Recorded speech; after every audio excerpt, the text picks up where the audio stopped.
I'm awake. I'm awake. Kind of. Sort of. Hello, good morning. How is everybody?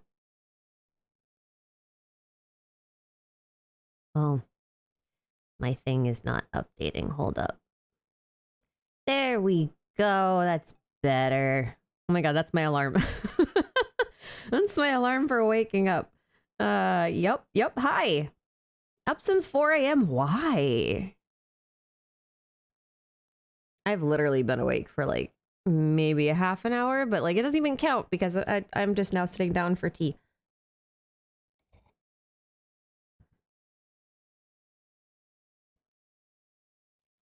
Yeah. The deepest you've ever heard my voice? Yeah, well. I guess I do tend to stay on the higher side for the most part.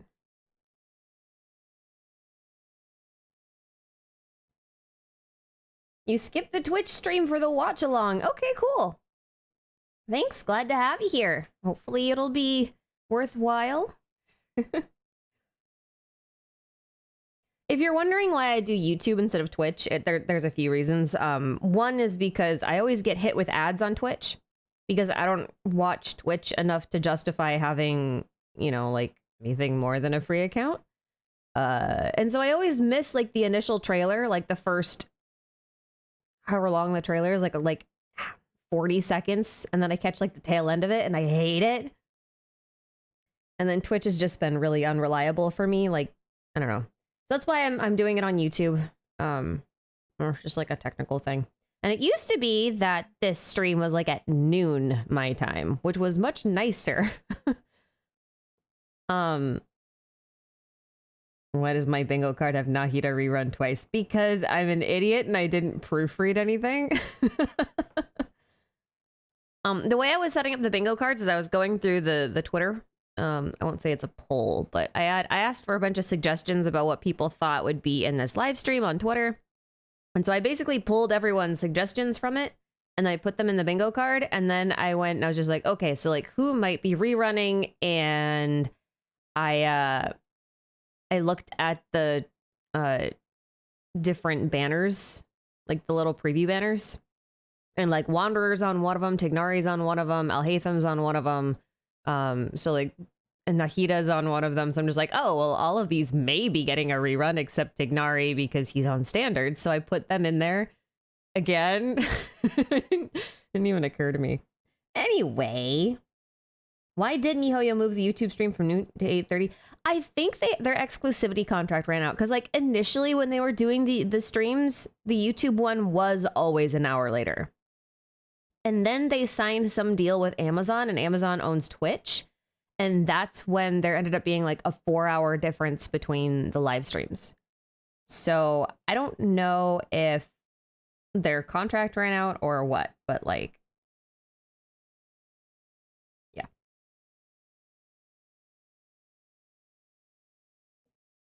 Yeah, it is going to start in 30 minutes. I usually...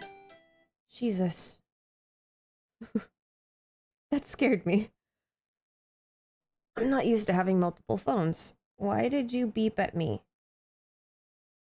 Okay, I have no idea. I lost my train of thought. What was the question? Oh, right. I start a little early so that I can do sound tests. I can kind of wake up a little.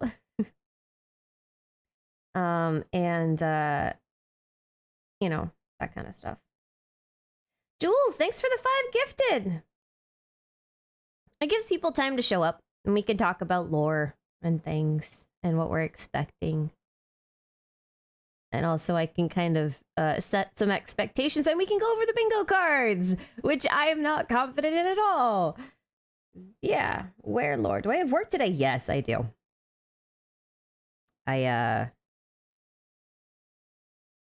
Technically, I am going to be streaming this during an hour when I am supposed to be working, but I have no meetings, and there's also nothing on my to-do list, so I don't feel bad about it. And also, because my schedule's super flexible, I can just work an extra hour in the afternoon and make up for it, so it's fine. My thoughts on Mika, you mean like from a combat perspective or like lore-wise? Because both are kind of unimpressive.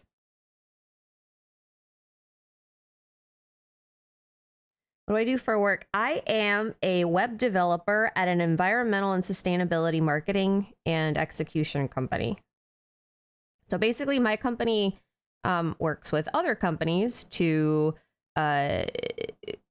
go through their whole like manufacturing processes and just like their whole carbon footprint, and we map it out and we show them where they can improve, where they can't improve, and then we actually have professionals that we can give to them, not give, but like contract out to them, who can help execute to make those changes happen so that they can reach net zero. And then I work in the marketing department, so I help write those stories, and I'm the web developer, so I basically just, I don't actually write the stories, I just put them online. So yeah. Why is Chi-Chi's story quest a bingo option? Because Chi-Chi doesn't have a story quest, and Chi and Kaching are the only two characters that like 5 stars that don't have story quests, that aren't Shinha and Scaramouche. So and they've been here since like launch, and I feel like they should get one. And since Baizhu is finally playable, it would be the time when Chi-Chi should get a story quest. So that's why it's on there.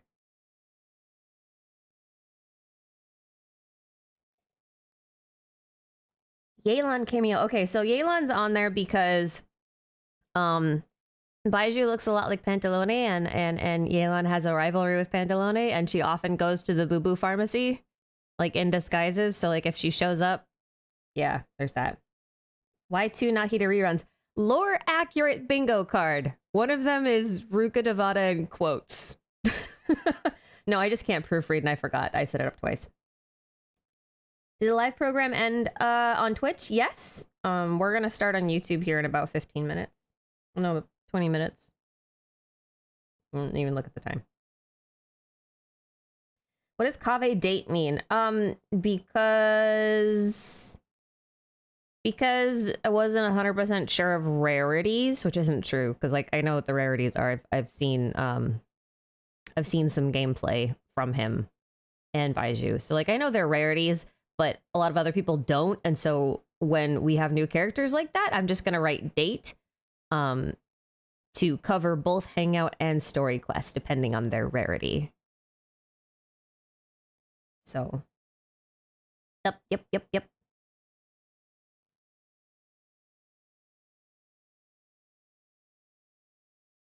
Why will Kazua's rerun be in 3.7? I don't know when his rerun's gonna be. What am I expecting lore-wise from Fontaine, like Abyss, Conria, or Sibling? I'm expecting Celestia lore, actually.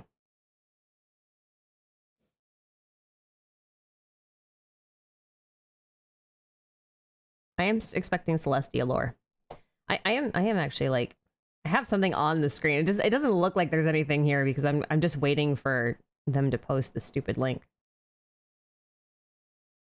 You missed a trailer because Twitch ran an ad for 2 minutes? Yeah, exactly. That's why I don't do the Twitch one.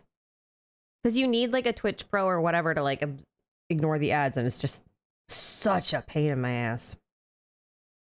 Like I think if Genshin like put in some padding at the very beginning of their live stream, like a manual countdown timer, so that no one would miss the trailers or whatever, it would be okay, but like they don't.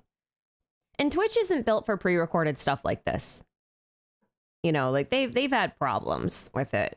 And YouTube is built for pre-recorded stuff, which is why I prefer it on YouTube. And like that's the only reason. YouTube goes live in about 20 minutes. So y'all are just hanging with me for a little bit. Do I think the Hexenzirkel will influence more in the story since most of their mentions were in events? Yes, because technically Nicole is our first introduction to them. Like officially in an Archon quest. And Nicole's name, I know in my video I likened it to the goddess Nike, but like so there's two possibilities with her. Either she's Fontaine inspired or she's Natlan inspired. And the only reason I say Natlan is because the root name Nike, which is what her name is in Chinese, is also a Yoruban name, and that's been a pretty strong Natlin reference for a long time. So she could go either way. I'm thinking because we're going to Fontaine next, it's probably more Fontaine, but anyway. Is it? Is it up now? How come you can see it and I can't? What do you mean it's up? Oops, I broke YouTube.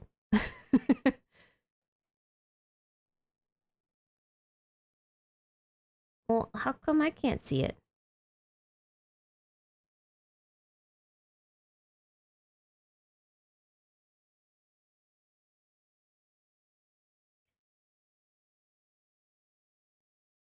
How come I can't see it? Oh, what the hell? That's super annoying. Why would it show here and not like... Whatever. That's fine. That's fine. Why does it recommend my own videos to me? Can someone explain this to me? Like...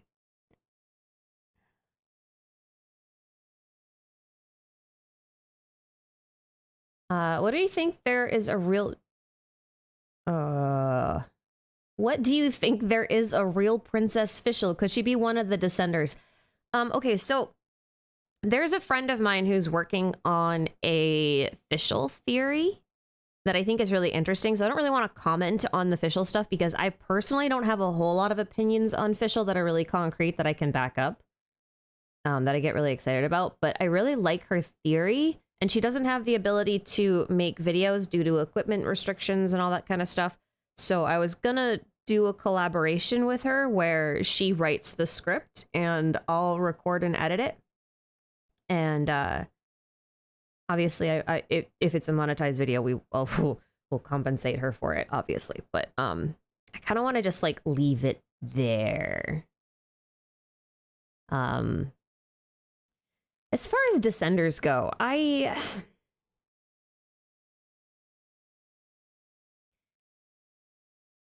have mixed feelings on Descenders. So let's just... There are 2 Nahida reruns on the bingo because I'm a dum-dum. Just always assume that.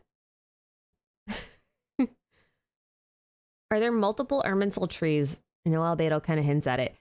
Sort of. Irminsul is like one of those trees that doesn't need to be connected to each other. So like, you know how you go into, if you go into an aspen grove, it looks like you're surrounded by a ton of different aspen trees, but technically it's all just one tree because they're all connected underneath the ground by their root systems. And every tree is just an offshoot of it. I think you can think of Irminsul as more like something like that. Like the giant pink one might be the central tree, like the main tree, and then those petrified trees that we see in domains and stuff, and then like the frost-bearing tree and dragonspine, like those are offshoots. So second Nahida rerun is a free spot. No, it's just if she actually reruns, you can just click it twice.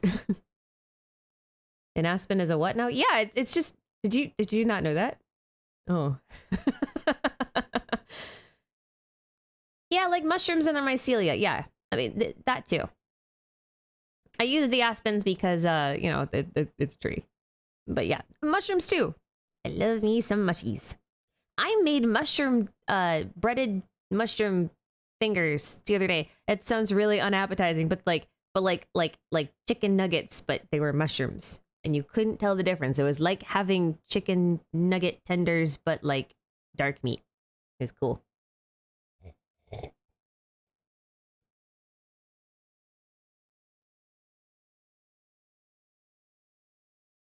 Do I think it's possible that the third party that interrupted the Harbingers or the Diluc's Harbinger hunt is actually the Hexenzirkel or someone? Yeah, I do. I do think so. I still think that Diluc is connected to the Hexenzirkel, and I've said that for a really long time. I think the first time I mentioned it might have been in 3.2 in a video, I think.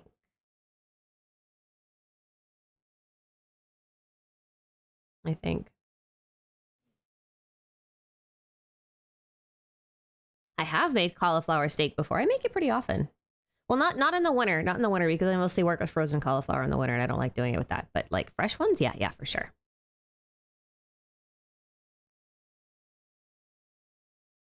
Did I watch the Star Rail trailer? Did they release a new one? I haven't been awake for that long, so if it happened like this morning, I haven't seen it. Are any of the Fatui in the Hexenzirkel? I mean, I think if any of them are, it would be Syndrone.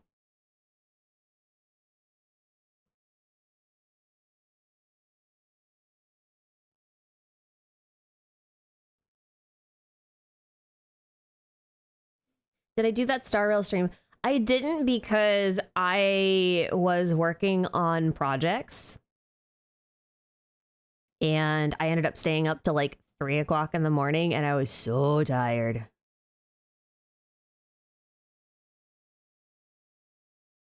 Senora is a witch, though, but like, we have nothing really to connect her to the Hexenzirkel beyond just like calling her a witch, and she doesn't like being called a witch. So she could have been a trainee. You know, like she could have been like Scarlet.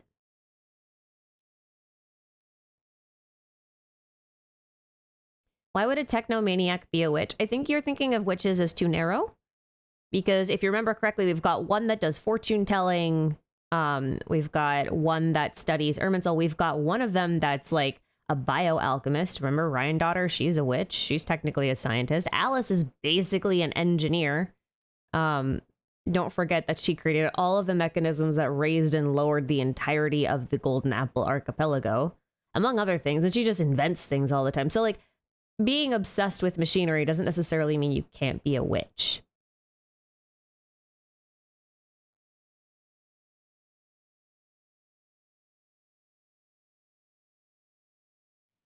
The trailer might be up, but that doesn't mean I'm going to watch it. We're going to watch it in 13 minutes when this thing premieres.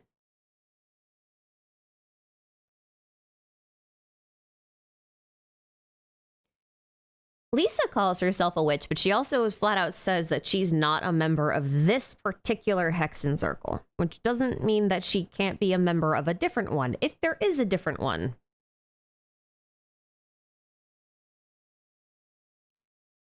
Thoughts on Kaveh? That's broad. All right, so historically, witch was just a term that people used to kind of strip women of their power. And by power, I mean like their knowledge and their role throughout society. Because like a lot of women were midwives, they brewed beer, they made bread. They tended to keep a lot of like the folk medicines. So they played the roles of doctors, which is why they're associated with potions and poultices and herbs and all that other kind of stuff. And there was just a period of time where they were trying to remove the ability of women to have that kind of strong role in society, and they would just label them as witches. So it's not even that, you know, it's not even that like you had to worship a devil. They would just say that you were because you knew how to do medicine, which means that most women in the beginning were scientists to a degree. Women make beer. Yeah. Well, like, okay, so you know how witches are usually depicted with broomsticks? That actually comes from the whole history of women not inventing, but being the ones to brew beer. And the reason for that is because women would be in the home. They would make things like bread. And when you make bread, you end up with yeast. And that usually took the form of like yeast bricks.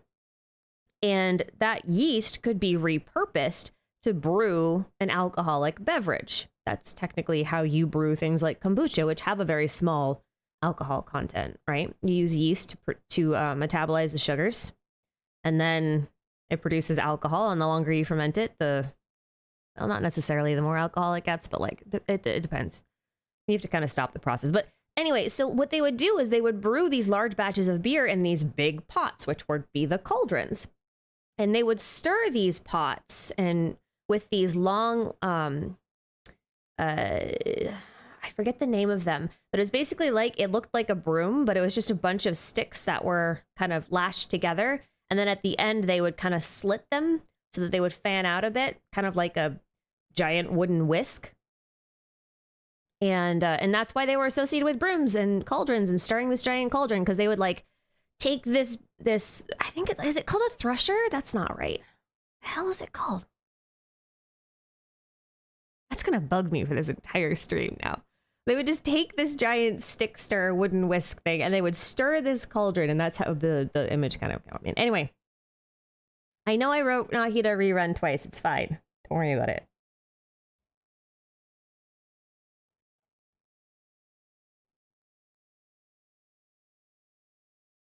Don't worry about it.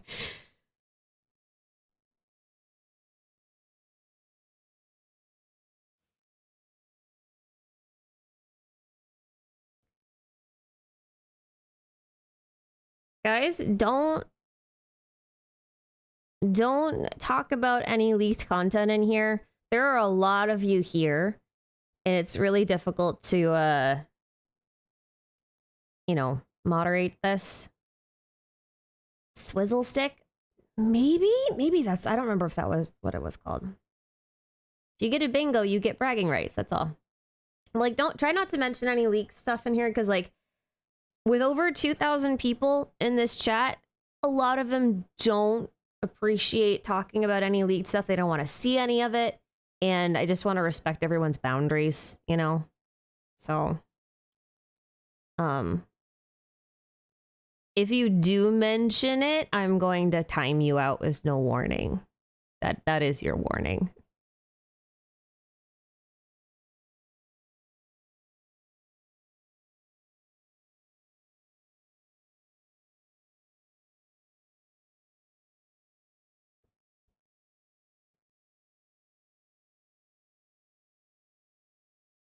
Am I tired? I haven't been awake for that long. There's also that. I'm also working on the finale to the world structure theory that I started 2 years ago, which is funny because it ends up being the same finale as my probably no one's seen this yet, but I renamed another series that I was working on, the God of Time one. I renamed it Colony Tevat. And that should tell you a little bit about what's coming. It's funny that I started 2 different projects 2 years apart, and I came to the same conclusion on both of them. So that's fun. Any theories of who Klee's father is? I kind of feel like we haven't met him, or haven't even mentioned it. I know the teaser is out, and I don't care. We're gonna watch it in 7 minutes.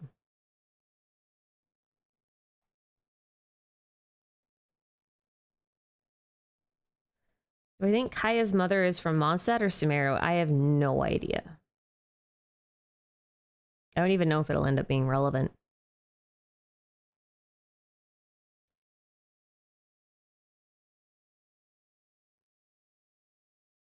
What do I think is under Mondstadt? Souls of the Dead. My opinion on Consecrated Beasts. I really like them. I think they add a nice challenge to the game. I like them from a lore perspective because it kind of shows what happens when you eat a god. And if you think about it, like, Andreas was just like a normal wolf, right? And it's said that he got his powers from some other god. And if you look at him and like the way like his shoulders are and everything with the armor patches and whatnot, it kind of makes you wonder if he is like a really powerful consecrated beast.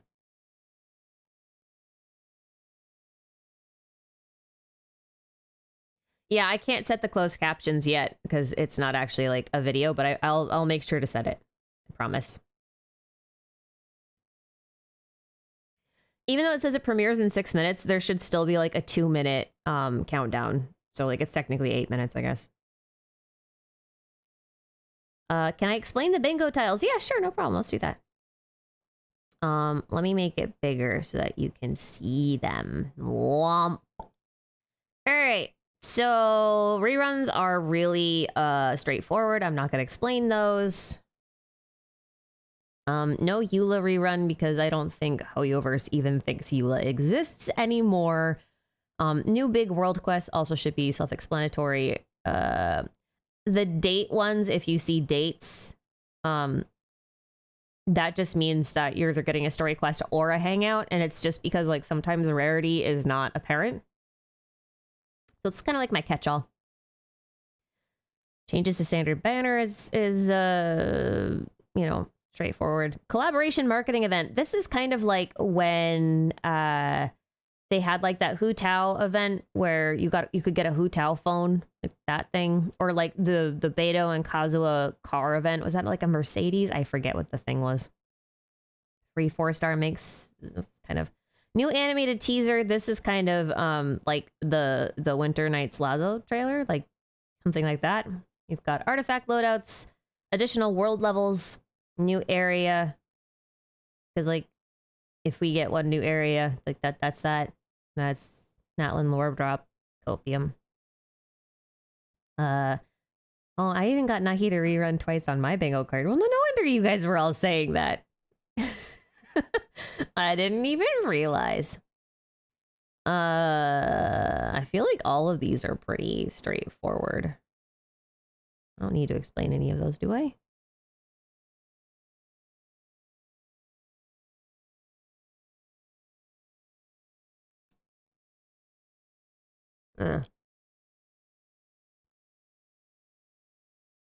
What do I think about the theory that the gateway to Celestia isn't Venti's statue, but Venti himself? I don't really know how that would work, other than Venti just happens to have the house keys to the castle. What's my opinion on the Tsaritsa? Your theory is that Piero is actually the leader of the Fatui and is holding the Tsaritsa captive. I mean, I don't necessarily agree, mostly because I'm in the camp that thinks that the Tsaritsa is going to be built based around Bronya from Honkai Impact, and the idea of Bronya being held captive by Piero seems kind of sus. I feel like she's probably not the sole mastermind, but yeah.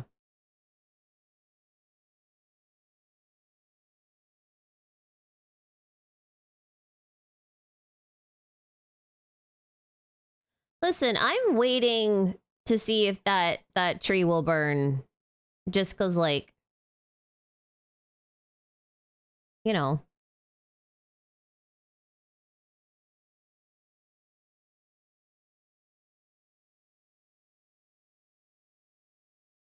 I feel like they really shouldn't put those sorts of things in there unless they're, like, kind of explicitly not actually going to happen. So, like, I'm still holding out hope that Irminsul will burn, or, like, some tree will burn before Fontaine. We'll see. I'm called GPK. Thank you so much for the 5 gifted. And oh my god, I missed another one. Jeez. Leb912, thank you for the 10 gifted. Guys are very generous today. If you guys got a sub, please say thank you.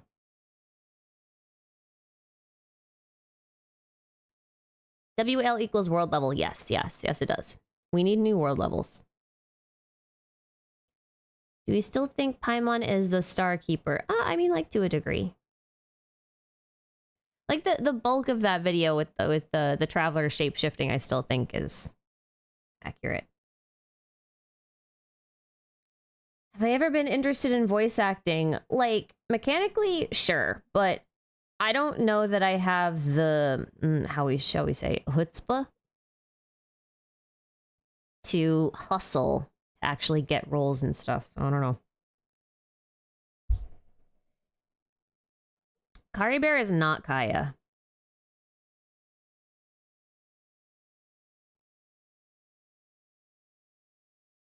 Didn't the Traveler drown or something and that never happened? Yeah, but no one was really sure if that was like a how do I say?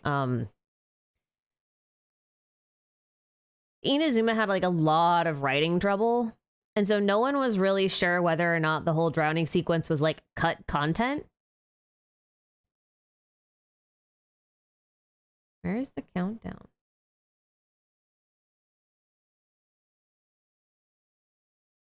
Oh, I'm 1 minute off. Never mind. New Twiggy voice. Tignari's voice actor was doing some really nasty shit. So he was fired. And so Tignari's English voice will be new. We just don't know when and we don't know who. But that was announced a little while ago. They weren't able to change it in time for the Windbloom Festival, but they will going forward. So that's what that is.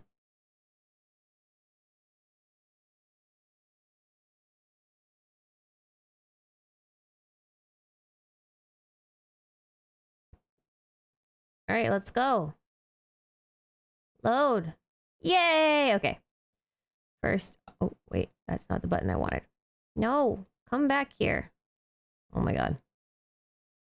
You can tell when I'm awake. You can tell when I'm awake. Hold up, hold up, hold up. There. See, I'm on top of it today.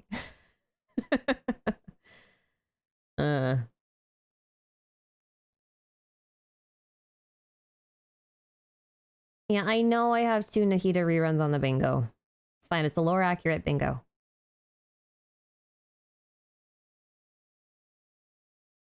I don't have any room in my brain right now for Fontaine, so I don't have any opinions on it yet.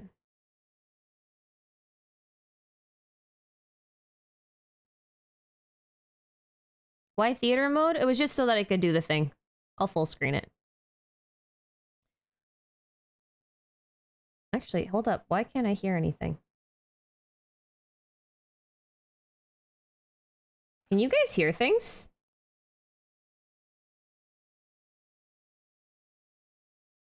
Oh my god. We didn't actually check the audio. Oh no. What happened? What happened? Okay, well, hold up. Because I can't hear anything. We're gonna rewind, and this is also why I like to do it on YouTube, because I fucked up. So let's try and figure out what the hell happened to my audio here. Why is... Oh, muted tab! Oh my god, you're so right. That's exactly what it is. Hold up. I did mute this the other day. Oh, thank you so much. Let's rewind. Because we can do this now. Okay. Okay. We good now? I yes. come from an ancient race. Oh, we that's have creepy. Existed for a very long time, possibly longer than any records in existence. Sorry about that, guys. The history of dragons starts from the very beginning of Tevat. Oh, wow. Dragon King? We were victims of the apocalypse. We also became the apocalypse itself. Is this what they've become after experiencing the apocalypse? No one can withstand the power of That the wasn't what I was apocalypse. expecting at all. Oh, I'm sorry. Here. I don't know what's going on with that. Okay, that should fix the subtitles. You have only existed for a fraction of what you know as time.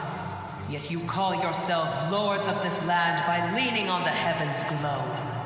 Is there any way to avoid fighting them? Hey, wait! Oh my. Oh, I see a thing. Oh, okay.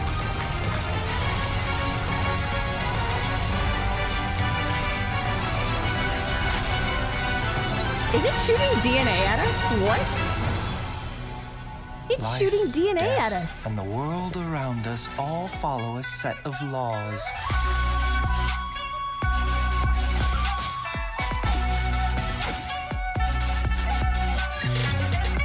A bitter pill to swallow. Taking a turn It's for the so better. surreal to see him playable. Oh my god. Feast your eyes! Watch and learn! Tell Gremlin!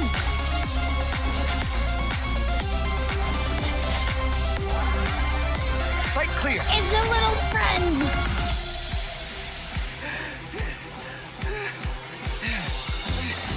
The competition is heating up. Oh, and here's Kaveh bringing up the rear.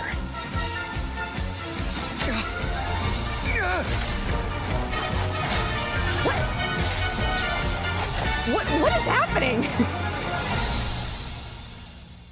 What was that?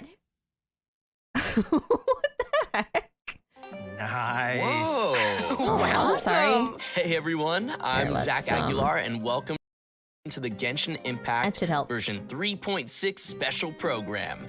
Wow, I didn't expect we'd appear right after the trailer this time. I hope you all enjoyed that. Anyway, we've got a jam-packed program today, and we even have more hosts than usual. So why don't we go around and take a moment to introduce ourselves? Sure thing.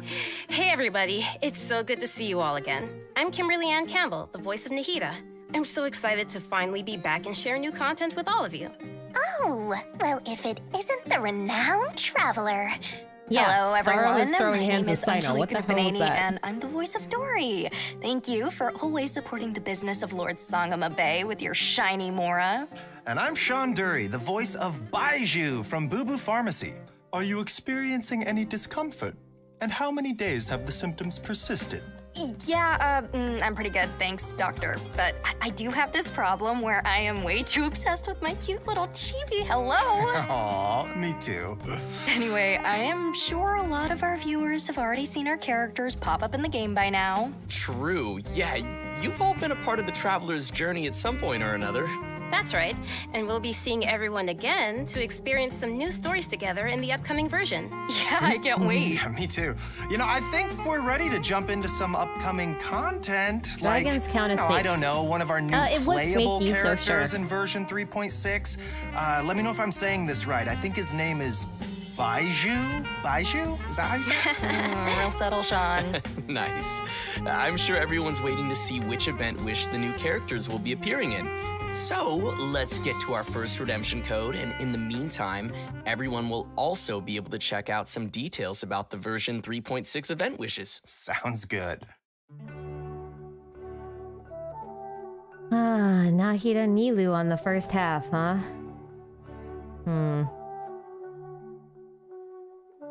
Well, that's gonna be a lose for me. Ugh. All right. Yep, that's gonna be a real problem for me. I guess I'm getting a Baizhu. I don't want a Ganyu. Oh, no Eula. There we go. That counts. New boss. Yep, that counts. That's probably enough for now. I did not get that one. Yeah.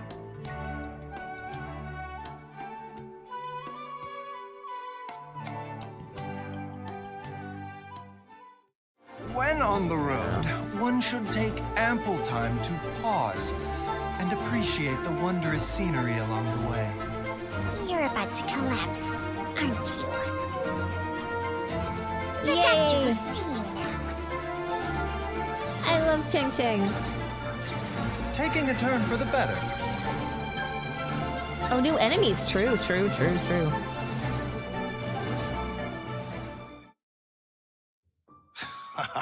Okay, that snake was awesome. Also, its design totally popped up on Yes, Baizhu's that counts as a shield. wanderer I like cameo. that. Yeah. Yep. I'm afraid of snakes, but Chung Chung sounds so cute. Yeah, me too. And also, random thought, but isn't Baizhu the first male character with glasses? Oh, wow. I think you're right. Yeah, I think What? you're right. Personally, okay. I love his voice. Think it's amazing. Also, you can't go wrong with purple pants. Not biased at all. You really can't. You know what? Okay, let's talk about Baizhu. Baizhu is a doctor at Boo Boo Pharmacy and is skilled at healing his patients. His abilities knew have that. helped Boo Boo Pharmacy make a reputation for itself in Liyue Harbor. But most importantly, Baizhu is a gentle and refined physician, and his heart is dedicated to helping the world. He tends to anyone who comes to Boo Boo Pharmacy seeking medical attention, regardless of their wealth or status. Ah, Oh, I see. So he's that kind of doctor. What kind did you think he was? Oh, I don't know. I kind of thought he might be the type of doctor who does good things, but with his own nefarious plan. You know, like, I can save you. But for a price. I guess he just seems kind of mysterious like that. Well, I give your imagination some credit, but sorry, he isn't quite the suspicious doctor like you imagined. In fact, he's actually a trusted physician among the people of Liyue Harbor. Everyone prefers to go see Dr. Baizhu, no matter how serious the problem may be. But even though he works as a skilled physician, his own condition isn't so great. I know people say that doctors are the worst patients. Is that the case for Baizhu as well?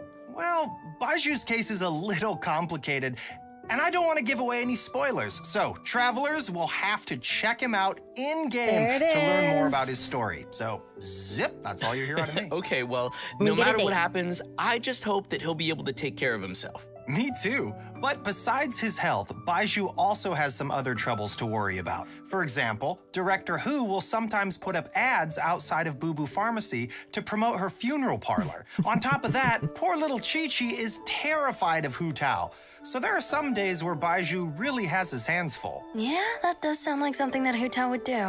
As fate would have it, Baizhu's master and the former director of Wangsheng Funeral Parlor both studied together under the same master. But the two had differing views on the concepts of life and death and ended up going their separate ways. Their differences were passed down to their apprentices, which has led to Baizhu and Hu Tao's different views.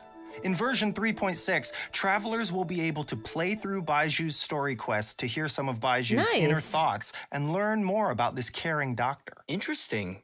I can't wait to check it out.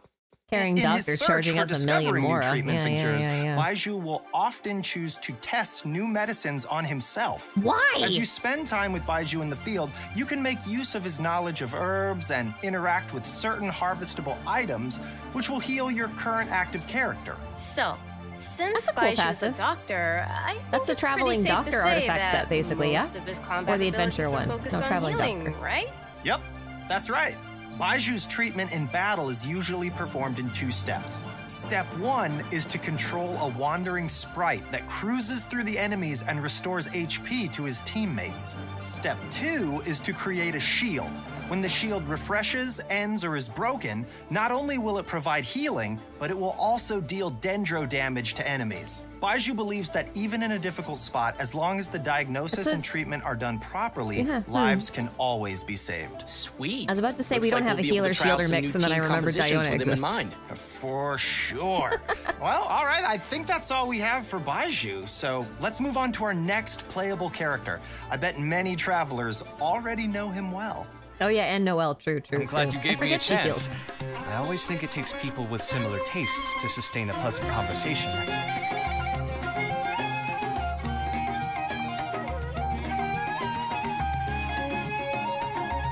Come at me! Breaking new ground!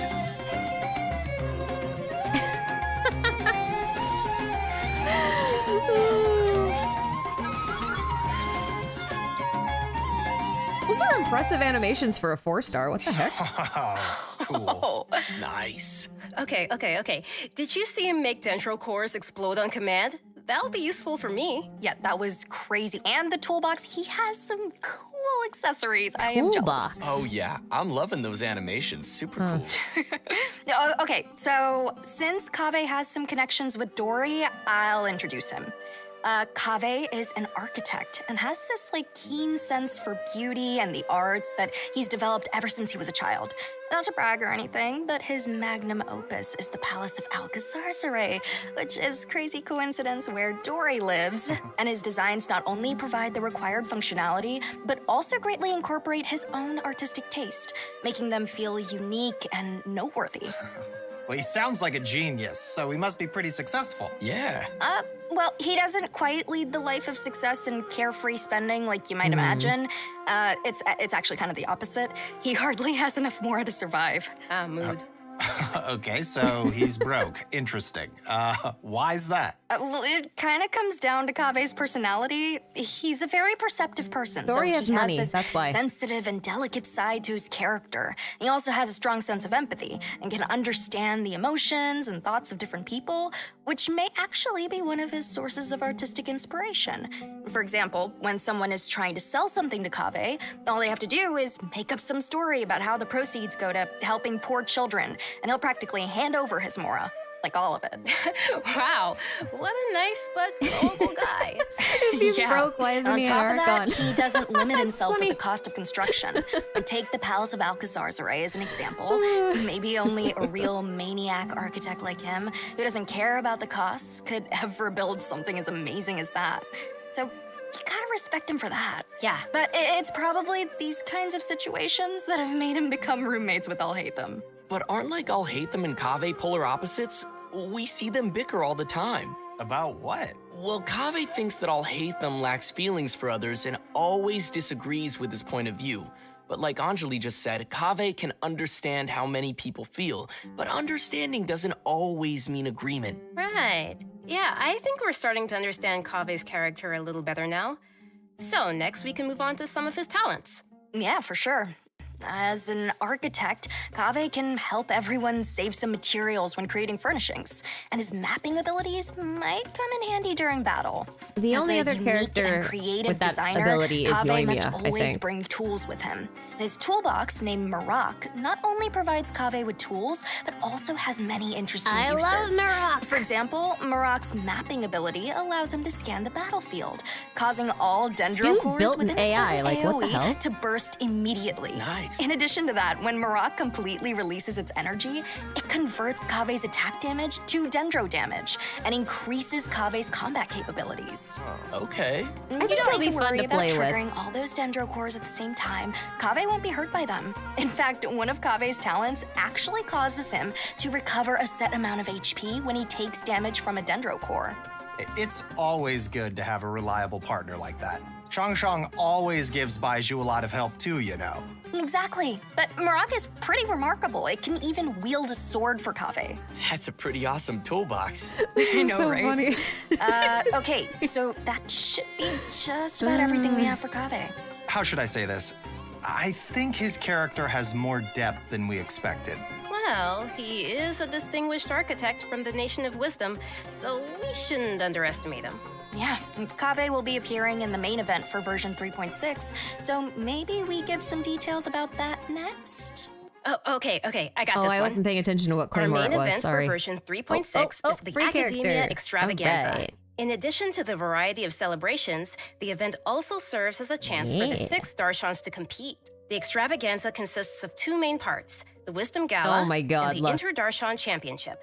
In the Wisdom Gala, the 6 Darshans have prepared 6 corresponding activities to show off the style of It's each Wanderer, respective isn't school. it? As for the Inter-Darshan Championship, each of the Darshans will be selecting Gotta a be single kidding. member to represent their school in a large competition. Okay. Great. So maybe we can talk about some gameplay that travelers can expect to see. It sounds like we'll be getting a total of 6 different game modes this time. That's a lot.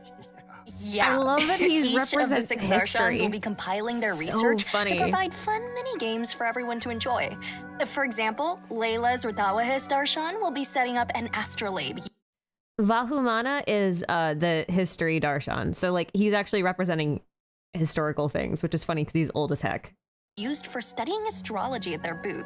When travelers adjust the astrolabe to the appropriate height and angle, the stars on the astrolabe will light up and form a pattern. Oh, I Look, kinda this like time that. the pattern is a cute little fungus. Aw, Aw, that does look like fun. nice. Here's another one. The scholars from Kasharawar will have a game that displays their understanding of mechanisms and architecture. Travelers will What learn is how to this? use the least possible materials to build a road that meets certain requirements within a limited space. Ooh, Oh, I'm already this is getting a lot kinda of cool. ideas for this one. Okay. It seems travelers will have a lot of freedom to try whatever arrangements they can think of to reach those goals. This is kinda neat. Next is Vahumana. They're taking their booth pretty seriously. They will be holding an archaeological activity where travelers will use specialized equipment to detect Those relic events are replicas. usually pretty fun. Travelers will have to carefully observe the surrounding environment as they search, and even eliminate external interference affecting the detectors to find the relic replicas. Oh, well, this is all very nice, but are there any games where we won't have to go running around as much? I'm lazy. Yes, there's something for everyone in these game modes. With this one, you can just relax and stay put while you listen to a story. But as you're listening, you also get to ask the storyteller some questions. If you're able to ask and uncover some key information, then you'll receive some clues to lead you to the truth of the story. Very mysterious. Spontamod, on the other hand, is preparing a small combat experiment to put travelers' combat abilities to the test within a set amount of time. Of course, they'll kindly provide a variety of potions to help travelers overcome situations in the experiment. Awesome. Very cool. And last but not least is a little bionic experiment set up by Tainari's Amorta Darshan. Travelers will be able to control replicas of various creatures and command their movement according to a specific rhythm. And that should be everything we have for the Wisdom Gala. So which Darshan's events are you all most excited about? Oh, you know, Spontamod, because that's what I'm all about. Combat and battle and victory and never losing. Ever. Never Confident, dying. are we? Oh, Wow. yeah. I like the star one. I like stars. It's very cool. Yeah. I'm most excited to listen to a story because I think that's about my speed. Oh, I get that. And let's not forget that in addition to the Wisdom Gala, we still have the Inter-Darshan Championship.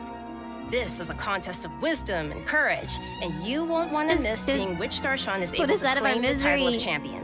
Very cool. Oh, and there is one more thing to mention here. Layla's very own Hangout quest will be arriving with version 3.6, so be sure not to miss it. Okay, that's all. Cool. Yay, we get to hang out with Layla. Awesome. Layla. Excited to check it out. Okay, I and hope we get some our Layla next lore. event That would be will nice. also be taking place in Sumeru. Waynute activity has suddenly been on the rise, and the Akademiya is Waynute, dispatching they said, researchers to Waynute. respond to the problem. This time, we'll be way helping of the scholars newt. clear the desert of obstructions, assemble the Waynute Slayer cannon, and repel the Wandering Waynute. The Waynute Slayer Cannon, huh? Wow, yeah, that's quite the name. As its name implies, it's very effective against Waynute. Our Waynute. task will be to clear out any monsters nearby and help with the preparations so the cannon can start attacking. I'm sure our travelers will be able to help handle the situation. Oh, yeah. We also have one other event for travelers to continue improving their combat abilities. During the challenge, travelers will have to complete 3 consecutive combat rounds. During each round, the system will randomly activate 1 or more of 4 possible effects at set intervals of time. Oh, so I guess it's safe to say that no 2 rounds will play the same. I guess Oh, not. interesting. Yeah. That's cool. If the buff you receive happens to synergize with your team composition, then your team will really start to shine. I personally think it's interesting to have these random elements added to the challenge. I feel like it'll bring some fun surprises to the gameplay. Yeah. Totally. And these buff effects are all pretty powerful. The travelers should definitely try some different team combinations and see what synergies they can come up with. And also, the Overflowing Mastery event will be returning once again Overflowing with Mastery. double That makes drops sense. for a limited time to help travelers keep leveling up their characters. In addition to the events we've already mentioned, there will be one more event taking place in an all-new area. So first, I think we should reveal the new area. No. But before we do that, let's take a quick break and give another redemption code. Yeah. Yay, yeah. Primos. Sounds good. Oh, but one more note, we'll have some info regarding new artifact sets during the break, so be sure not to miss that. New artifacts. All right. Oh, hey, look, there they are. Do we pause and read these? Let's pause and read these. I kind of want to read them. Okay, so we've got a blue one that's a hydro damage set. Weird. After normal charge and plunging attacks, elemental skills, and elemental bursts hit opponents, 1 stack of Mirrored Nymph will be triggered, lasting 8 seconds. When under the effect of 1, 2, or 3 or more Mirrored Nymph stacks, attack will be increased by 7, 16, and 25%. And hydro damage will be increased by 4, 9, and 15. Mirrored Nymph stacks created by normal charge and plunging attacks, elemental skills, and elemental bursts exist independently. Why can't you just say when the character deals damage? Why? Or just say when the character hits an opponent. You don't need normal charge, plunging, elemental skill. Why? Are there any other ways to hit the enemy? Okay, I'm sorry. The other one. I am not going to try and say that name. It's an HP set though. That's cool. We can now do double HP %. That's neato. Elemental skill and elemental burst damage will be increased by 10% after equipping character takes damage. The aforementioned damage bonus is increased by 80% for 5 seconds. Wait, what? Oh, okay. So, wait.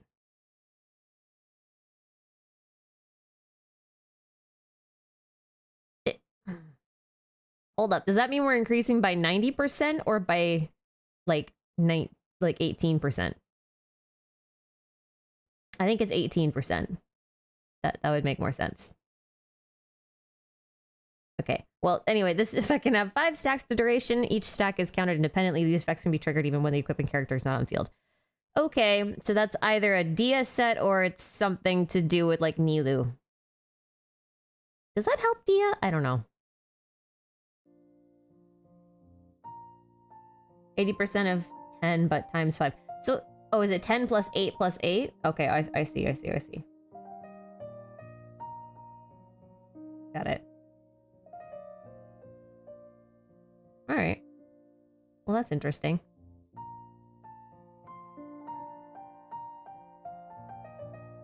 See, like, when they word things like that, it's really weird because, like, the first one's basically doing, like, 4, 9, 15% and, like, separating it by slashes. Why don't they just do that with the other one where they're just, like, increase by 10% and then you can increase it an additional 8% up to 5 times for a max of, you know, like 50. Like, why would they not do that? Welcome back, everyone. I don't need either of those we are sets because they're very back and pretty. ready to show an all-new area being added to the game. That's right, and I hope you're all as excited as we are. This area is located deep in the desert, in the northwest of the desert of Hadramaveth. According to legends, it was one of the main rifts that monsters were emerging from during the Conria disaster 500 years ago. Let's go, and the site desert of a chasm! battlefield where God suppressed the power of the abyss. Although it was originally desert, the ecological system has completely changed due to the power of the abyss, and it has become a large, uninhabited area of swamps and wastelands. Ooh, So, withering you're zones. saying that we might be able to uncover some buried secrets about Conria there? On second thought, it kind of sounds like it might be dangerous. Yeah. Oh, right. Thank you. Luckily, we have some little helpers to assist us in our search. There will be a pari named Sorush waiting for us that will lend us its abilities, allowing travelers to freely fly across parts of the area and access some locations that would be impossible on foot. Wait, I have wonder. I don't care we'll about be that. able to fly around now? Yeah, this will be your chance to fulfill your dream, Zach. Yes! After helping Sorush recover its power, there will be a small event for travelers to help it continue its training. We will guide Sorush to drive away enemies, conduct speed training, and complete puzzles, so be sure to check it out. Are Travelers they like may also Goddess encounter of a new Flower enemy during Aranara? their journey I don't in like version him. 3.6. The I don't like Iniquitous him. Baptist. Its abilities include I don't using like it. multiple elements in battle and creating shields for corresponding elements to reduce I damage. don't like it. It definitely looks like it'll be a formidable enemy. That's not all. We have 2 more interesting enemies that travelers will encounter. I don't like that either. The Animo and Hydro Hilichurl rogues. What's a These Hilichurl? Hilichurls are wandering across Tevat and do not belong to any particular Hilichurl tribe. Sometimes they assist other There's Hilichurls our or tribes in scythe. need of help. And they Genshin scythe. also have a unique combat style. Even though it seems this place is full of new Yeah, dangers, this is gonna get really that hard. still won't stop the traveler from bringing new hope to the region. Some clues related to Conria are also waiting to be uncovered here, so it's definitely worth exploring. And last but not least, in version 3.6, the legendary Dragon of Verdure, Apep, will appear. The Dragon of Verdure was Chaos once an snake. emerald green dragon that ruled Samaria, but its Oh, color this is later gonna be fun. changed to that of yellow sand. I have a thing. Recently, it seems to be suffering from some kind of illness. Travelers will be making their way to the Dendro Dragon's habitat to face it in battle. It looks We withering. must be very careful. Withered. The That battle will withered. be split into 3 phases. An interesting part to take note of is that in the second phase of the fight, travelers will need to protect the Dendro Dragon from monsters in order to prevent the dragon's illness from getting any worse. Huh. Wait, what? That's different. Yes, so and in the we're- third phase, the Dendro Dragon will unleash some extremely powerful attacks, so travelers will need to be careful to avoid those. Whoa. Oh, yeah. It's At this absorbing a point, tree. you'll know what the Dendro Dragon has been through and what exactly caused it to change into its current twisted form. Perhaps we'll get some more answers after we've faced it in battle. Yeah.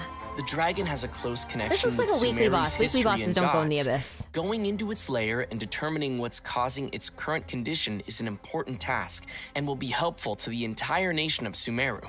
So, if you'd like to learn more about the Dendro Dragon, then be sure to check out Chapter 2 of Nahida's story quest. Oh, Ayo. for sure.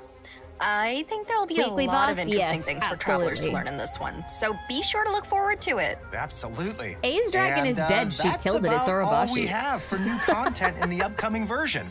But before we wrap things up, we have an announcement regarding Genshin Impact's music.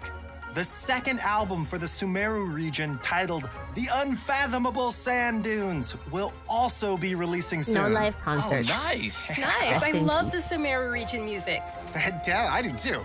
This album is comprised of 3 discs, compiling all the original music that the Hoyo Mix team created for the Sumeru region, spanning versions 3.1 to 3.6. Okay, this is super cool. I'm Yeah. super Oh, heck excited. yeah. Be sure to pick that up. I'm hyped.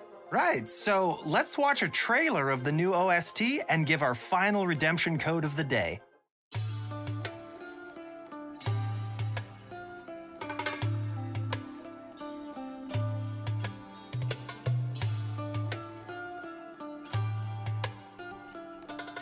If the primordial one killed 7 dragons, how are 3 of them still alive?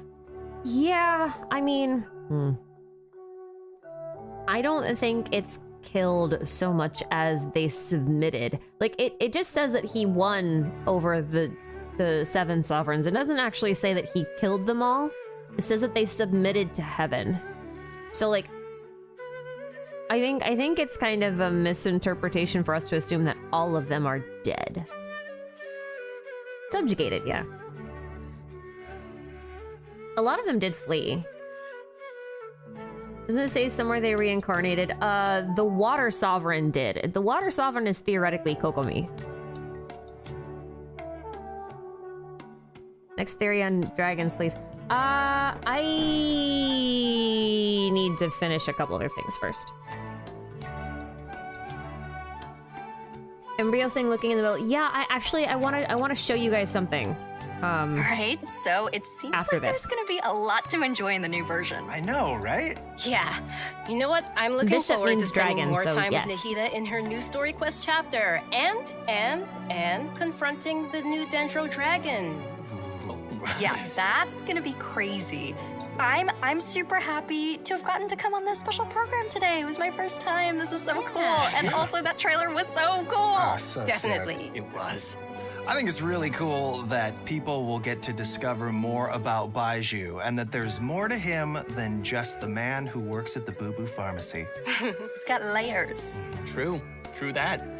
I'm looking forward to the new area, new playables, and of course, the Akademiya Extravaganza looked super fun to me. Yeah, for sure. But yeah, this is the end of the special program. It's been so great hanging with you guys. Why do you never give us quality of Thank life? you for having me again. Of course, this is the end. I'll see you guys all in game. Bye-bye. What? What? What? Oh, come on. Lame. All right. Well, that actually moved to a appropriate spot. Okay. That was really short. It's about 15 minutes shorter than usual. I'm a little surprised. I'm confused as to why Twitter said, "Oh, we've got some juicy details," and then they showed us no juice. Yeah. It's weird because there's like a lot of really good things in there. I don't actually like the I don't really like the presentation of the Genshin live streams. I think they would do better trying to condense everything into like a 10-minute slot. And just like more heavily narrate it and animate it. That's just my opinion though. Because like a lot of the stuff that they put in here is like fluff and it's like spaced out and spread out, and there's not like much info to glean in between the highlights. So I kind of anyway. Sorush is this? Okay, so this has to be Sorush, right? We have existed for a very long time. This is Sorush. Possibly longer than any records in existence. The history of dragons starts from the very beginning of I'm Tibet. so excited to get dragon lore though. But I wonder, like, I'm working on this one theory of mine, but now that we're getting dragon lore and that's like actual primordial stuff, I wonder if I should just wait. You know what's interesting right here? You see this little green thing over here? This is the exact same shape and design as the miasmic tumor in the Sacred Sakura cleansing quest. It's just green instead of pink. We were victims of the apocalypse. I think I'll just wait. We also became the apocalypse itself. That right there is interesting. Okay, so was Sorush talking about how being a victim of the apocalypse and then becoming the apocalypse? It's kind of like how the twins were thought to be the actual abyss, don't you think? But an interesting thing here is that... All right, I have to piece together a couple of thoughts. All right, you know how Rukkhadevata created the Aranara, yeah? Well, she created the Aranara by singing the source song to Irminsul and calling forth an Ashvata tree. And she learned that source song from the goddess of flowers. So what I'm thinking here is that Sorush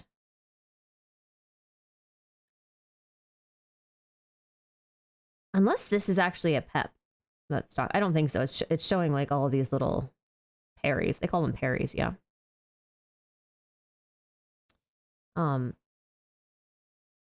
Where's the...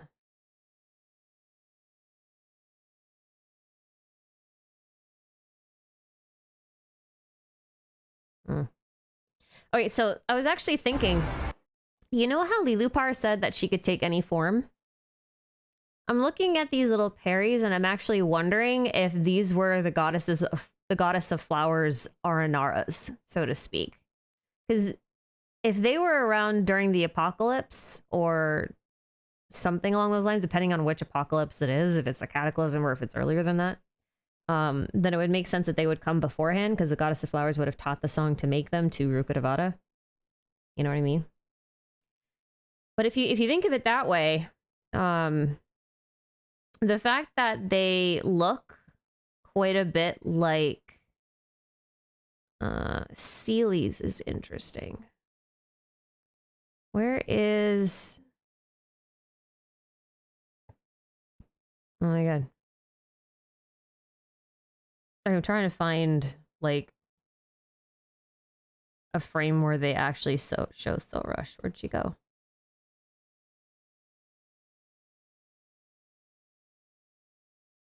Where'd she go? Oh my god. I have no idea. She does look like Endora, but here's the thing. Endora is a little oceanid, right? Hang on. I'm gonna turn this down. Come after experiencing the apocalypse. Dragon King? So... We were victims of the apocalypse. There, okay. Like, you see these things? The way they looks a lot like Seelies. Like, the shape of their arms and the fact that they don't have any legs are just kind of floating. Sorush kind of has that, shoulder thing.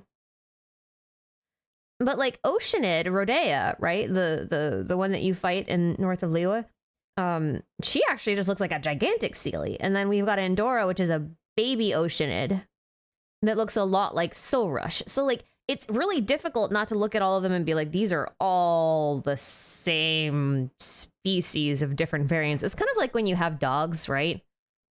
And you're just like, well, that's a dog. But then you put a Chihuahua and like a Basset Hound together. You're just like, how are those the same animal? They're just different species. That's kind of how I think about it.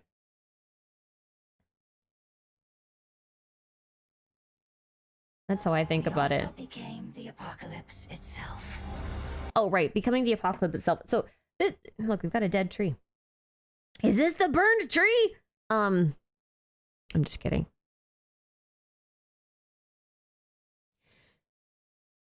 If it's mentioning the dragons, wouldn't it be talking about the war between the Dragon Zords and PO? Yeah, I mean, yeah. They can't be proper Sealies. GOF is supposedly the last one. Supposedly. Here's the thing. We've got several records of multiple Sealy survivors, so she's definitely not the last one. There has to have been others because we've got records of them. We've just never met one and had this much information on one of them. And to put this into another perspective, the Jinn were born from the goddess of flowers, right? So if a Sealy gives birth to a whole new race, right? What's to say those aren't at least in part Sealies, right? Like they're just a descendant of a Sealy, and they should be more or less pure-blooded. You know what I mean? So that's kind of where I'm like, a nymph? I don't know what you mean, like when you're asking nymph. I don't know what you're saying. An Oceanid is a type of Sealy. Yeah, that's kind of what I mean. Like we're talking about. Oh, JP Twitter doesn't mention a Sorush VA, only a Pep. Okay, so a Pep is female?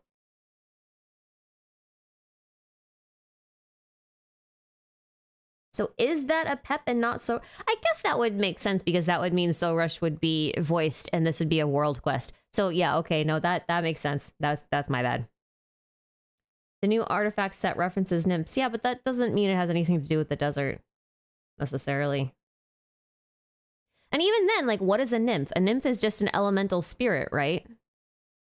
Well, isn't that what a Sealy is and an Adeptus and, like, gods in general? They're all just elemental spirits of different variations.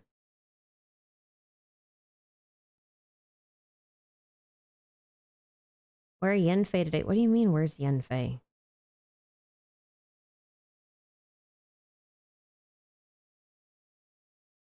Aren't Oceanids kinds of nymphs? Yeah, but again, like a nymph, like you guys have to understand, like the delineation between different types of spirits is actually much less pronounced than you think it is.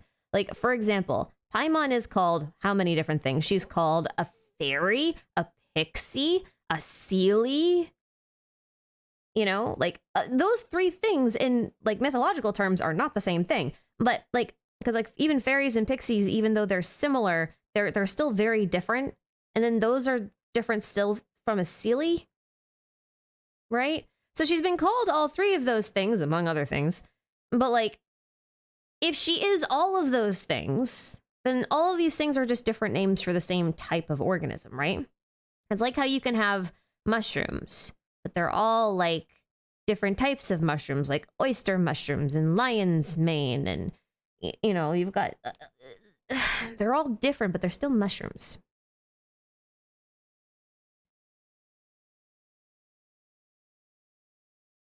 First voice is Abyss enemy. Wait, you mean that's the Inquisitor?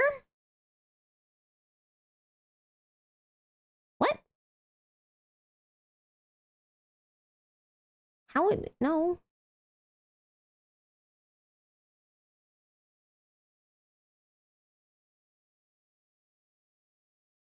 Anyway. It says right down here, like, it's just... It only says a Pep.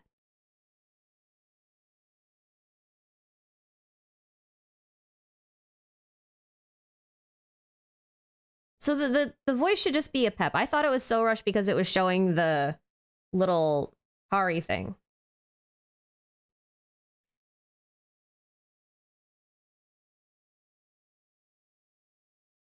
Later voice. Which later voice? Yet you call yourselves Oh yeah, lords of this one. Right, land okay, I by forgot. leaning on the heavens' glow. Is there any way Okay, that's fair. Wait, then this isn't, that's not the Inquisitor then, is it? That's weird.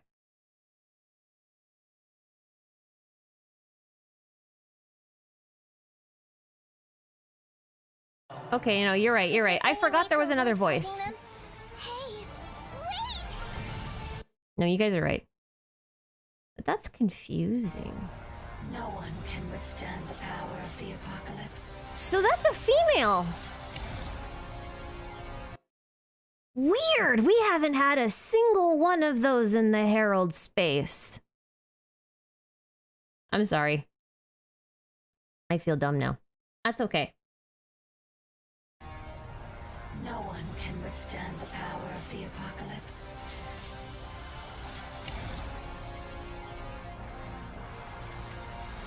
Interesting. I thought they were just gonna make them all men because, like, in like Abrahamic mythos, like female angels are almost non-existent. They're either completely androgynous or they're just considered male. Only existed for a fraction of what you know. So that's interesting. Okay, cool. You call yourselves lords of this land by leaning on the heavens' glow. Not even dual element, triple element. To avoid fighting them? Hey, Like, that's what they've become after experiencing the apocalypse. No one can withstand the power of the yeah, that's 3 elements. That's electro, cryo? That's cryo instead of hydro, right? Yeah, it looks cryo. And then pyro. Yeah, wow, weird. I did not expect that to be female. Okay. That just goes to show how powerful preconceptions are.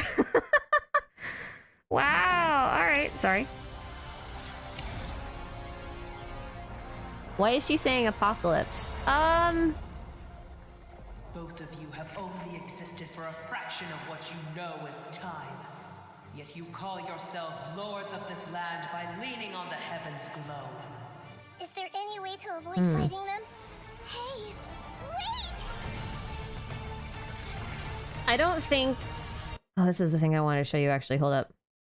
I got distracted by like 4 different things. Let's see if I can find a good screenshot. This is going to be hard. I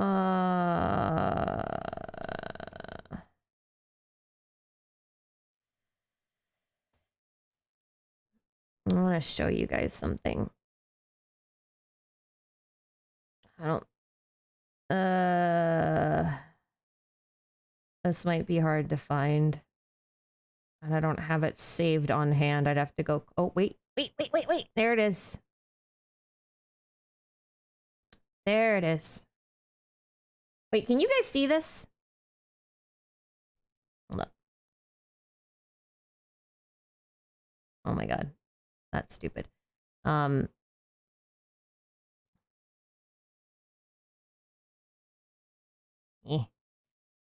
You guys see this letter inside of the Marana eyeball? You see the thing? You see it? Yeah. Is that not the same shape as this? Is it not? Like, I know this is technically a letter, but it's not actually a letter in any language that we have translated in the game yet. I know because I spent some time looking. But I think it's interesting how much it looks like the little thing here. Oh, wait, that was a better shot. That was a better shot. Hold up. Much better shot. Yeah. So that also looks like just like a normal Mitsudomoe, or not Mitsudomoe. What's the individual one called? Is it called that? I can't remember.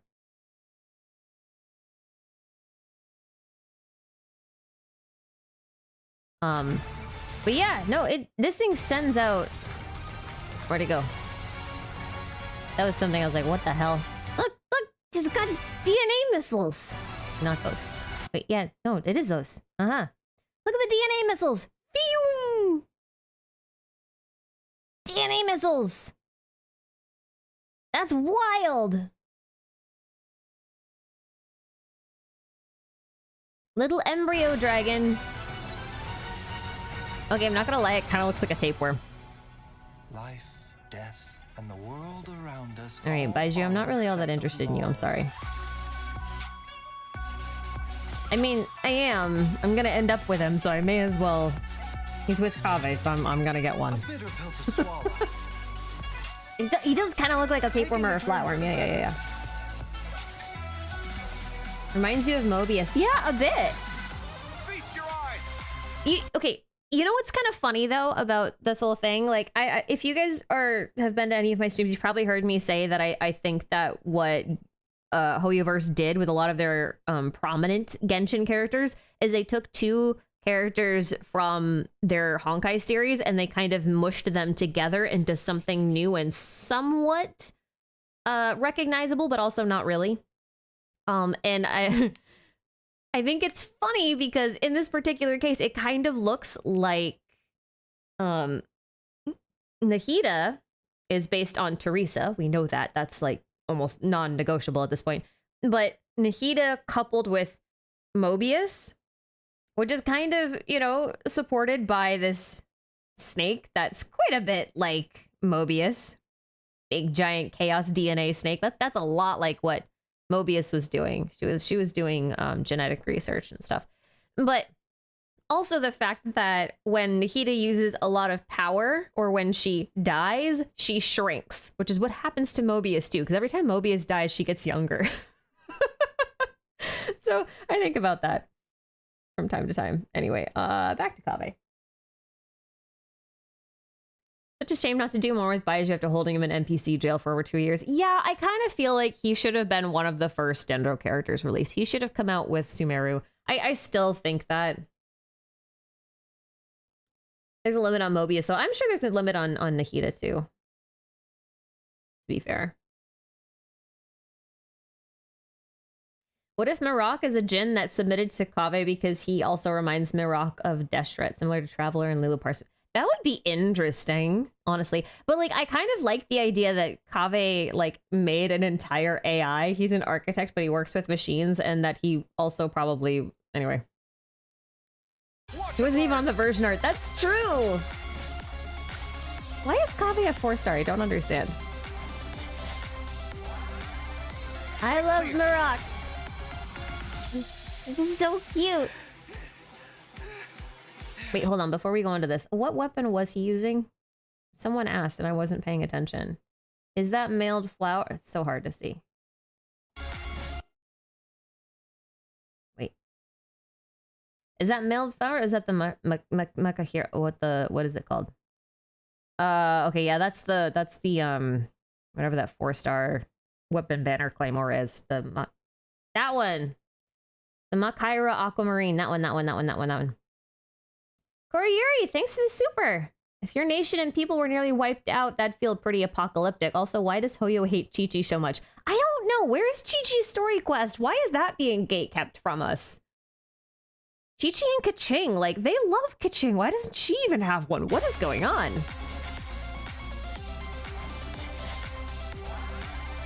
I love Marat.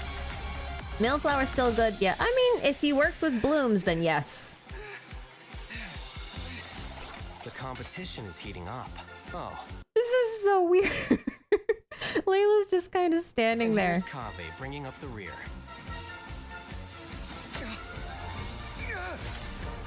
I'm still floored at this interaction between Stein.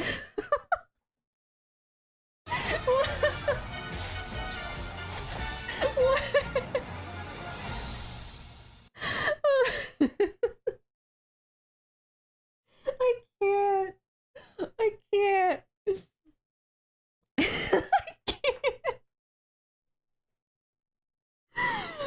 Oh, I'm sorry. I don't even know what this event is, but it's funny. Okay. There's usually some additional stuff in here. See, I wish they didn't even voice these parts over. I wish they would have just, like, done this. I feel like they should have... Okay, when it comes to live stream, I feel like they should have taken this initial trailer. They should have then, like, just expanded upon both Baizhu and Kaveh's sections so that they were more expanded. Then they should have shown... Well, they're going to show the banners. But, like, that's basically it, right? Like this is the trailer condensed. Like there's nothing else in here. They could have added the new Stellar Moments thing, but I think that's not even gonna come up, right? Like it's... I mean, they could extend it and add some banter, but like I don't think it's necessary. Like it feels like padding. Anyway.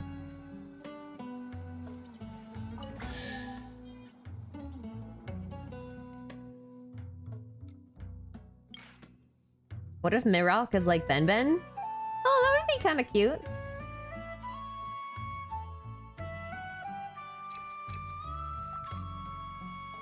Oh wait, hang on. I wanted to look at this. I was looking at chat and I got paid. All right. Resilience concoctions. Linchpins opponent HP. Okay, cool. This is nice. This is actually kind of how I feel like Abyss should be. I feel like you get too many buffs when you go into Abyss, and this is part of the reason why it doesn't feel as hard. But I could say this for like most combat events. Like most combat events, they just give you buffs, right? But if you want a challenge, like you don't want buffs, you want restrictions. So I kind of like that they're saying, hey, take 2 negative things and then take 2 positive things. So I like that. I like that. I think that's cool. This is a weird minigame. Who thought of this? Who thought of the weasel coin jump? What is this? Yeah, Eula doesn't exist, guys. You just have to admit that she's like the second rarest character next to Aloy.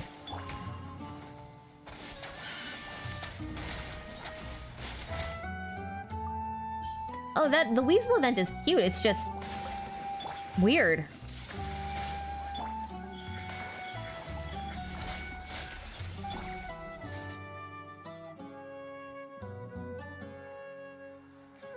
Oh, cool. Sorash's bombs? Did I miss that? She's bombs. Nice.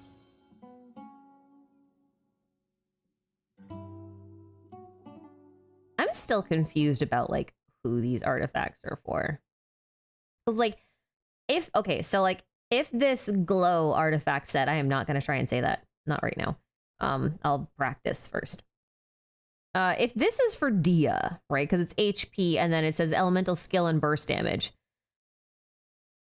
Is a 50% damage increase from an artifact set 4-piece really gonna, you know, help her much? Is it really? I'm not convinced of that. Like at all. Like I almost wonder if like just double HP percent is better. I know she doesn't get much damage that way, but like if you're gonna make her tanky, you may as well make her tanky. And then Nymph Stream, I was looking at this. I was thinking about it a little bit later. Isn't that like effect a little similar to Polar Star? Toma could work with it better. That oh, don't say that. Hold up. Hold up. Isn't that basically the same effect? Elemental skill and burst damage increased by 12% after normal check. Yeah. No, look. This is like this artifact set is Polar Star. What the hell? So that's just like a child set, isn't it? Like, right? I mean, I guess you could run a Xingqiu thing if you wanted, or a Yelan if you also really wanted. I don't think either of those would be better than Emblem, but yeah, it looks like child. So is child and Dia? What? Child and Dia are... This is so weird. Why isn't that artifact set on the bottom for Kaveh? Like, it looks like him.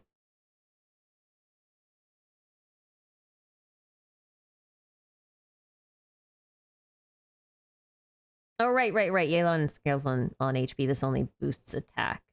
Well, it says hydro damage bonus increases by 4, 9, and 15% too. So like that's not like a total loss. It's another 30% potentially. Mystery Manalism. Thanks for the super Hydro Traveler prep set. There's an idea. You know, that's actually not a bad prediction. Hydro Traveler. Yeah, I mean, that's sooner than we think it is. All right. Well. All right. I still feel pretty dumb about this for not realizing that this was a female Inquisitor. The preconceptions with all of these enemies being male is very strong in me, apparently. Now I have to break that habit. Where's the Hilichurl? This thing's friggin' sick. Look at him. Like a bird. He's got a scythe. It's wild.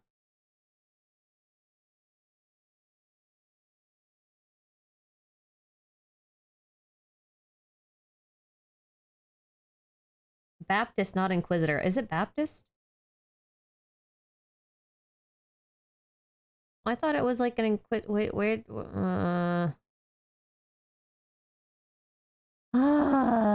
Did they even list it? They don't even list it, I don't think. That's annoying. Yeah, okay, so...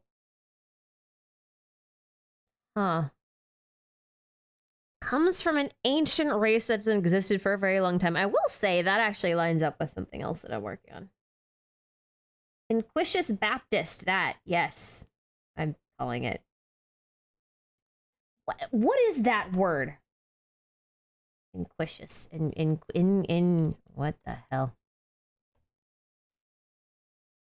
I didn't even spell it right. Wait, what?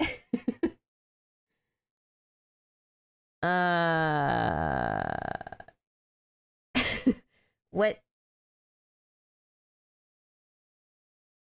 Oh, here we go. Oh, iniquitous. Oh, okay. Grossly unfair and morally wrong. Okay. So, bad Baptist. Got it. Love it. She's a bad Baptist. I get it. I getcha. Okay. Well, interesting. Sinful sinner. Yeah. Well. If bad, why hot? What part? Okay. You know what? Never mind. I need to leave the monster lovers alone. I'm looking at this like, what part of this is hot? All I see is pyro. But all right. I'll let you have it. It's fine.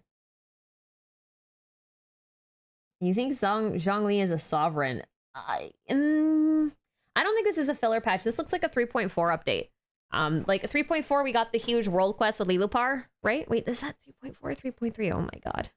Well, everything blurs together.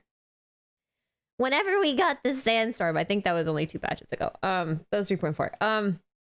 So this looks like one of those patches, but with potentially even more lore, which is gonna be fantastic.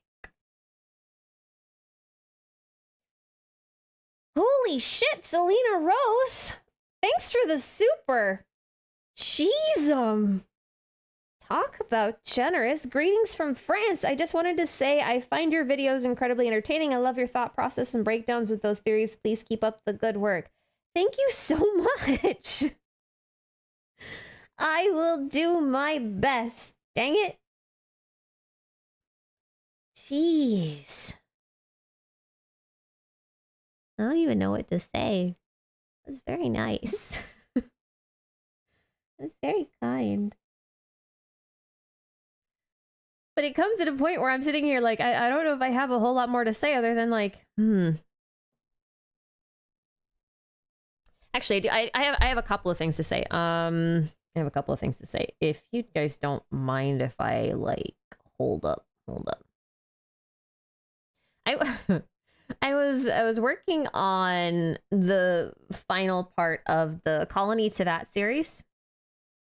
and I wanted to correct something that I had from another video. So like in the God of Time video, I made the argument. Is it this one? Yes. No. Yes. No, not that one. I made the argument for what's her name? The goddess of flowers to be related to Istaroth, yeah? That's something I'm still like I go back and forth on it. Like on the one hand, yes, but on the other hand, questionable. Where did I put it? I love when I have my documents and then I don't put them in the place where they're supposed to be. So then when I go to find them, they're just not there.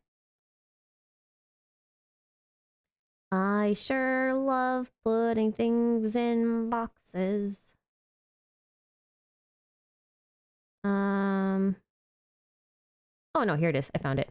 It's just weirdly alphabetized. Yep. Right, so I was thinking about this, right? The Little Onion that could made a really compelling case for Nahida and Rukkhadevata to be related to the Moon Sisters or to be one of the Moon Sisters. Oh shoot, you know what? I just realized something. I might have to go. Oh no, never mind. I got an hour. We're good. Well, I have a half an hour. I gotta go in a half an hour. So I got a review for a meeting. Right. Okay, so Little Onion that could made a really, really compelling case for Rukkhadevata or Nahida to be related to the Moon Sisters, right? It's actually quite good. The video is easy to find. I can put it in the description box later if you guys want to watch it. I highly recommend it. It's very good. But around the time when they were coming up with the idea, I had a counter theory that the goddess of flowers was actually a moon sister instead. Now, during that time, I neglected to realize that the very first lines of Tuletula's Remembrance actually states that the goddess of flowers used to dance with the three sisters of the moon, which means that she's definitely not one of the moon. But her relation to Istaroth is still something that I find really suspicious. And then I started wondering if, how do I put this? Like for the longest time, I've assumed that the four shades of the primordial one were the three moons and then the sun. But the more I think about it, the weirder that sounds. Because like if you look, let's see. If you look at just domains, right? If you look at domains, there are two symbols on these domains. There's a 4-pointed knot and then there's a 3-pointed knot, right? Well, this one's really easy to link to the Moon Sisters because the Trinity knot, at least in modern times, is very often associated with like triple goddess kind of stuff. And also with modern pagan and witchcraft traditions used to represent the triple goddess, and the triple goddess is almost always associated with the moon. So it's pretty easy to tie that one in, but the quaternary knot, the 4-pointed thing up here is a little bit harder, except there's 4 points, right? And then you think, well, we've got 4 shades. So if you've got 4 shades and 3 moons, suddenly you have 7, which applies to like 7 elements, right? And that would make sense because like in alchemy, we've got 4 classical elements. We've got earth, fire, wind, and water. And we know that Genshin is using that at least to a little bit of an extent because like when you go to any crafting bench, it says earth, water, wind, and fire, craft for me what I desire every time you go to it. And most people skip over it, but like it's still there. So if you have earth, water, wind, and fire as like 4 shades, like the predominant elements of 4 shades, then you have Dendro, Electro, and Cryo for the moons. So Dendro lines up with the Little Onion that could's theory about Rukkhadevata and Nahida sort of being related to the Moon Sister, even if they're like not actually them, but being like an avatar of them on Earth. And if you then look at A and Makoto, we still don't really know what they came from or like what kind of actual yokai they were. But there's a lot of moon symbolism in A's whole thing. like her realm of consciousness, it seems to be in a place that I would look at and be like, are we on the moon? And I think in one of her normal attacks, she just makes like a giant crescent moon. Things like that. Like you start to go, And then that would leave Cryo for the Tsaritsa being like the third sort of emanation of a moon, so to speak. Not saying that like they are the moon sisters, but like if you think about like children of the moon, like being directly descended from them, or like being the primary attendant of, right? Just like through elemental association, right? So you think about it that way, and suddenly it makes sense, because like then in Gnosticism you have 7 archons that helped the Demiurge, which should be the primordial one in this case. So that would make sense for 4 shades and 3 moons again. But then if you read Staff of the Scarlet Sands, it says in the beginning there were the first things to be created were the 3 moons and the sun, and the number of the moons should be 3. So like it gets really confusing, but I'm kind of in the camp now that there might actually be 4 shades and 3 moons, and that Istaroth is not a moon but a shade, which would mean that both theories about the goddess of flowers being related to a shade and Little Onion's theory about Ruka Devata being the moon sister or related to a moon sister could be true at the same time. That was probably like really incoherent, but kind of where my head's at. Been thinking about that. But something that really bothers me about this whole primordial one thing with these dragon sovereigns and all of that is that, like, if you read Before Sun and Moon, it's super weird in that it says the world was recreated and then it was rebuilt anew. Like there's like 2 instances, right? Like there was an original world and then it was recreated, and then the primordial one came and made it again. So like there was a space in between where the original world was and when the primordial one came, where the world was remade, and it's not said by who, what, when, and where. And it's very strange.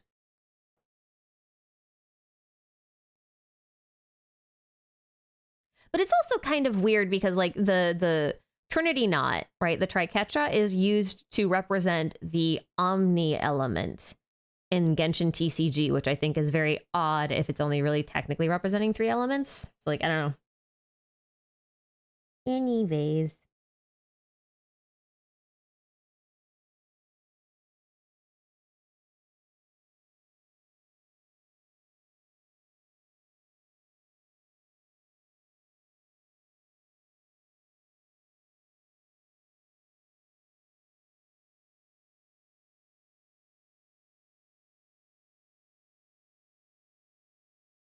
I read the remade as making the world on a blank state, but that doesn't even, that's kind of the point though, right? Because like if you read it, even in Chinese, the way it's written is it says there was a world and then it was recreated, and then the primordial one made it anew, and then they fought with the dragon sovereigns. Like it's really specific about the order of events. And that's the part that I'm like, that's the part where I always get tripped up there.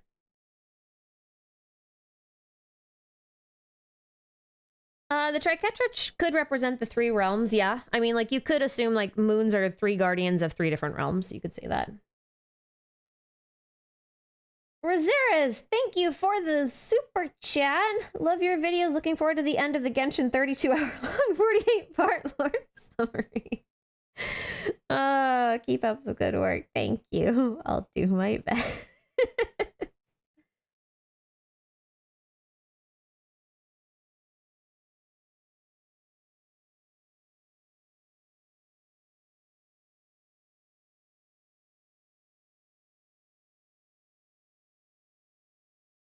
Anyway, there's a lot of symbolism, and it could mean like a whole bunch of different things, but I keep getting confused. But I'm kind of in the camp of right now that the 4 shades are not the primordial one, or not the, sorry, that the 4 shades are not the moons. It's kind of where I'm sitting on like a 60-40 split right now, with 4 shades and 3 moons instead of like 3 moons and a sun being the 4 shades.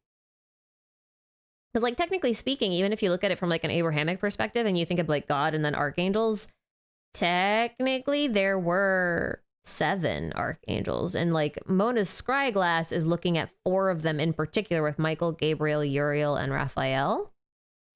And there isn't mention of a 3. So if you think about those 4 being the primary ones, either there were 3 moons and then a 4th moon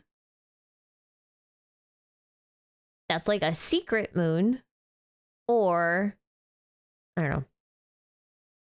Never mind. I'm not gonna continue that train of thought.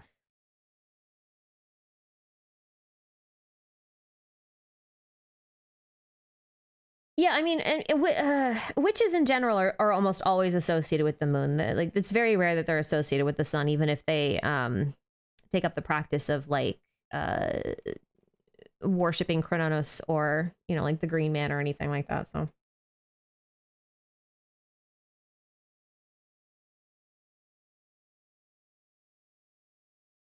Fanes should be the sun, but there's no reason why Fanes couldn't be one of the shades. The shades is weird because like in Chinese it looks like it's using the term for shadow. And I guess if you assume that the primordial one is the sun, then you could say that 3 moons are shadows, but like it's difficult for me to say that a primordial one, who is supposedly a being made of light, presumably, created 3 shadows that were moons, but then created a shadow that's a sun. Like that's weird. So either there are not 5, there are only 4. So it's like the primordial one just split into 4 parts and 3 of them happen to be moons and one of them turned into a sun, or it's different. But the Goddess of Flowers also says the master of the 4 shades, which means that he's like a separate, or it is a separate entity from the other shades. So anyway,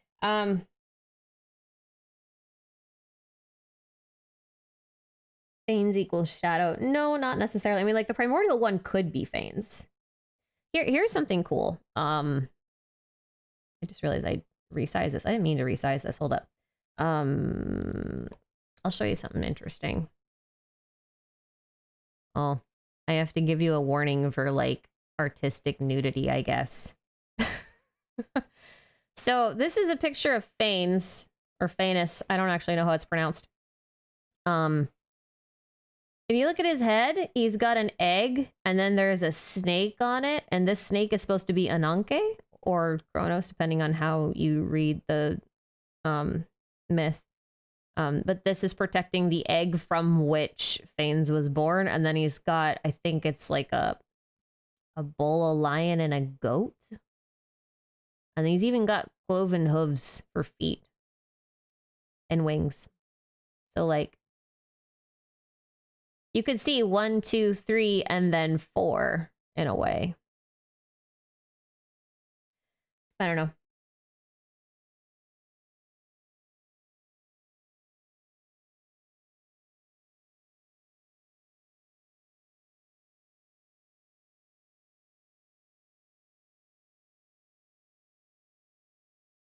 The shades are Hesperos, Phosphoros, Kairos, and Kronos. I mean, theoretically, sure.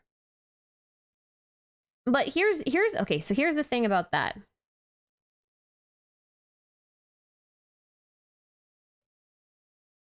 What was I doing?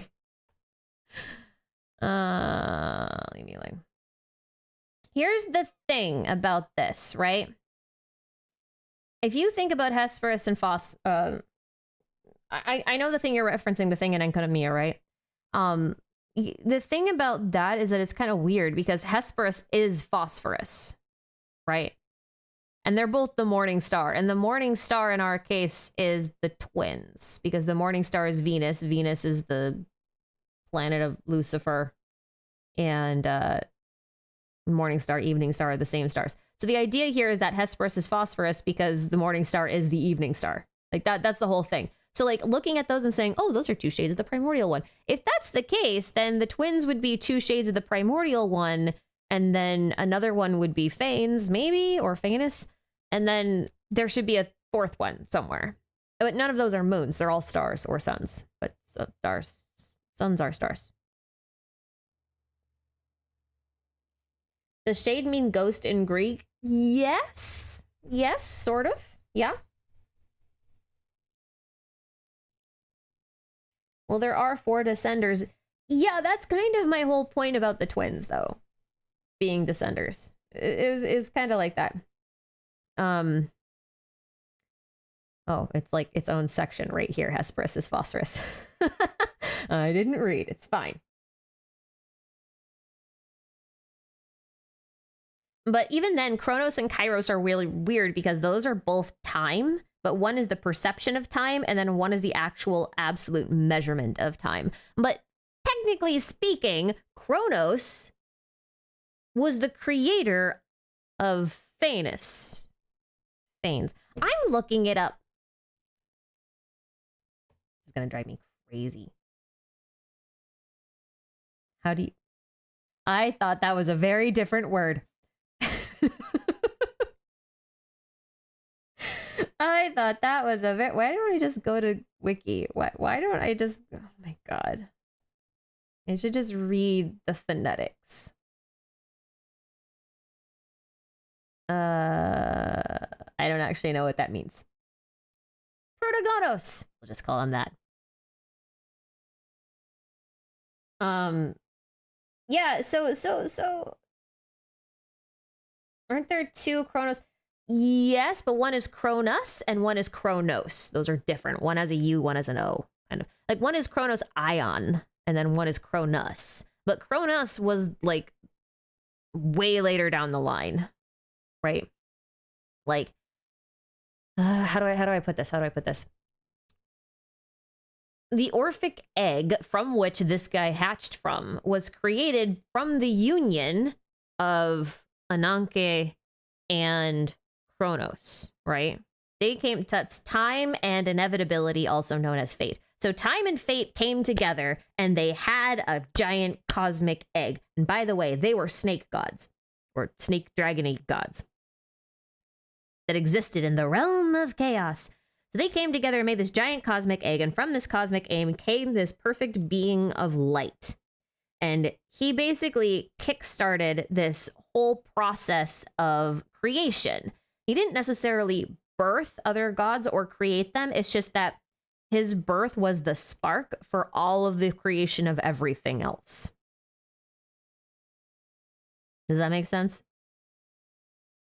This is where it gets... Anyway, this is my whole thing. So, like, this is where I get tripped up because I don't know how much of, like, actual Orphic mythos that they're actually going to sit on and how much they're going to mix it with Abrahamic mythology or even just, like, straight up Chinese mythology. Like, I just realized the other day that Chinese creation myth has a square earth model. Sound relevant? Probably not, but listen.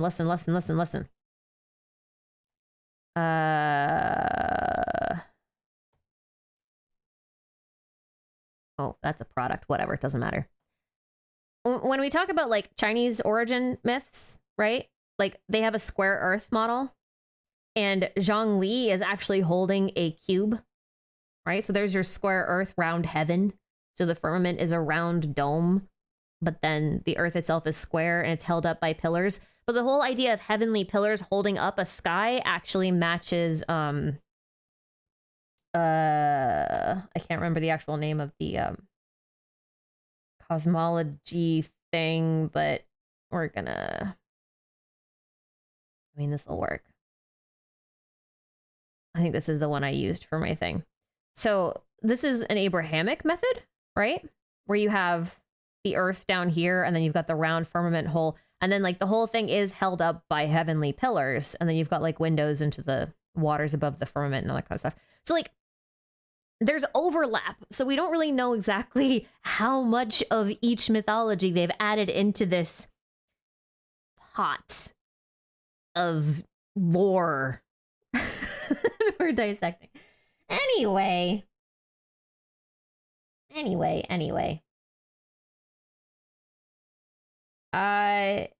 What's the relationship between 4 Chinese beasts at every cardinal point and the shades? There's a phoenix, turtle, tiger, and dragon. Okay, yeah, that's another thing. Is they have a concept of 4 birthing 3. I think 4 becomes 3. And they also have a that's also an alchemical concept where 4 elements becomes 3 elements. So instead of So like they have the 4 classical elements in alchemy, right? They've got earth, water, wind, and fire. And then let's see if I can actually find an image for it. Alchemy 4 becomes 3. I don't actually know if we'll find it here. I'd have to go look for it somewhere else.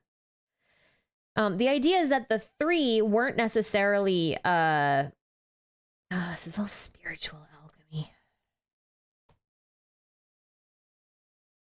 Bleh. Now we're all video games. Okay. Fine. It's fine. I don't really want to go looking for it right now. But the idea was that you have 4 classical elements, so earth, water, wind, and fire, and then when you come, then like you kind of distill them down, and they end up with 3 separate traits, and I forget what the 3 traits were.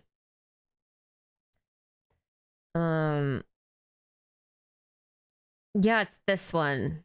It's this one. The Tria Prima, that one.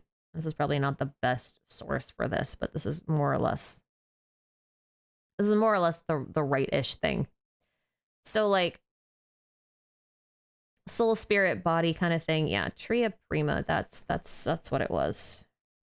Tria Prima. Can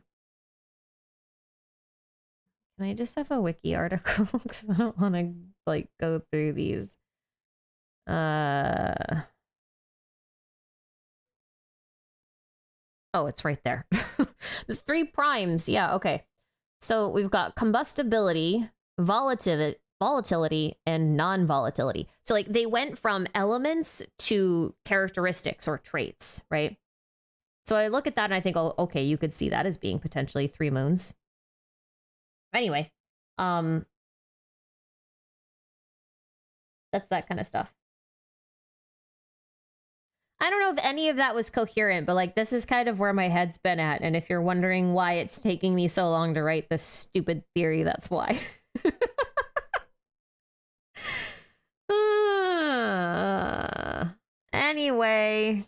Anyway,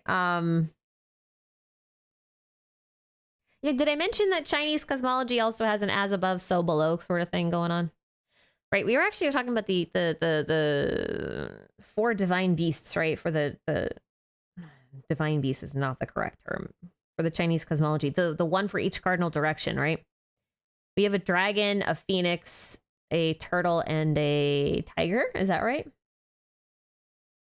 The one thing I'll point out there is the turtle is interesting because we have multiple instances where turtles or tortoises are called the turtles of time or the tortoise of time in Genshin.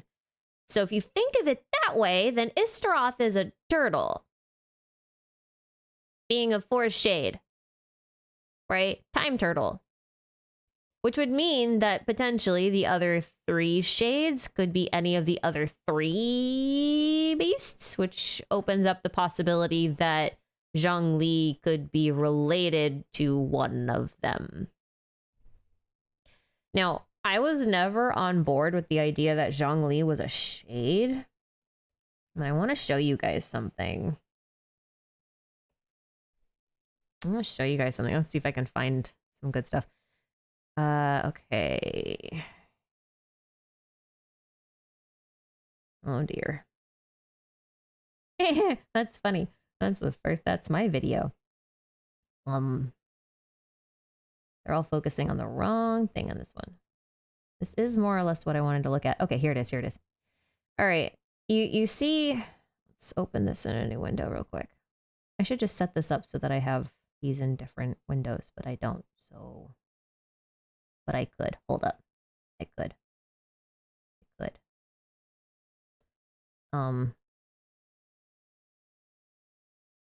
I'll show you. Hang on. You'll see what I mean in a second. I gotta make it bigger.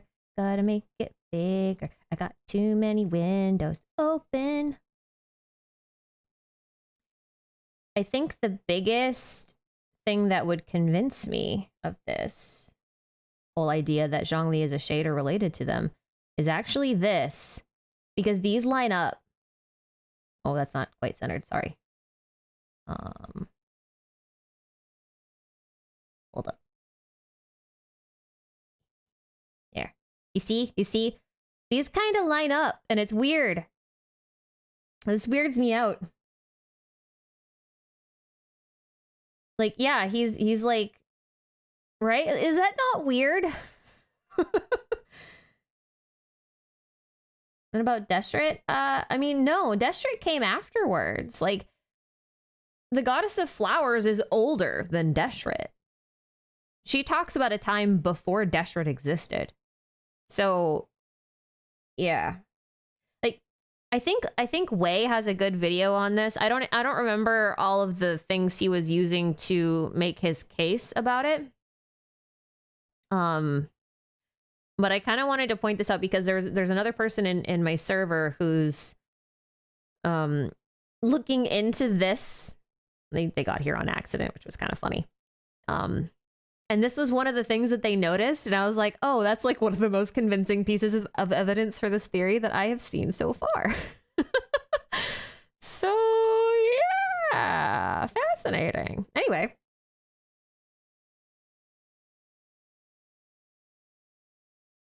Zhongli's always about squares. Yeah, but this one is like a really specific square. Because like, okay, the reason why this whole domain tablet is so kind of important is because we've got a primordial one here in the top middle. And then we've got 1, 2, 3, and 4 shades on the sides, right? Like these are things. And if you scroll down, you have 1, 2, and 3 triquetra for a moon. Yeah? Yeah? Yeah? You see where I'm going with this, right? And then right here, we've got the square again, as in square Earth, and then 1, 2, 3, 4, 5, 6, 7, 8 notches for a round heaven, which matches up with like that black star, the black 8-pointed star, right? Like this is the kind of stuff that I look at and I'm just like, I don't really know what to make of this, but I know it's important. Will this be available to watch later? Yes, all of my VODs are available to watch later. If you just go to my channel page, you can click on the live tab and you can see all of them. So. Are there 3 separate squares over his shoulder? Yes, there are. Oh my god, what the heck? Go away. There are, but this is his the symbol on his back. Let's see. Like you see how pole arms have the 1, 2, 3, 4 kind of quincrux. Quincrux. I think that's how you say it.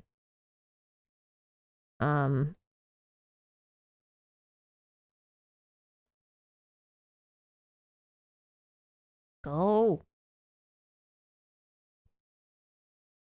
I don't really want to look at a fan art for reference for this, but I might have to because I don't see any of them that show his back at the moment, which is annoying.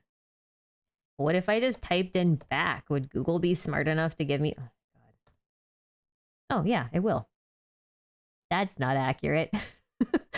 But like, this is what's on his constellation is this. It's just not totally connected. Yeah, so anyway, lots to think about, lots to chew about. I'm really excited to finally get some lore here. I think that's pretty darn cool. I'm pretty darn excited about it. All things considered. I'm trying to see if they have anything interesting, like lore-wise, in these little screenshots, but it's like mostly a pep. You know, it's interesting that she's got these little twisty bits, and then look who's also got these little twisty bits. I'm just saying. All right, I'm moving on. Moving on. I don't think I have anything else to say right now. I'll add more later. I just like I need to digest. I also need to go to work. This will be a really fun patch, though. If that's the case, though, and we're gonna get some 7 Sovereign kind of lore, I wonder if I should hold off on finishing the Colony to Vat series until 3.6 comes out.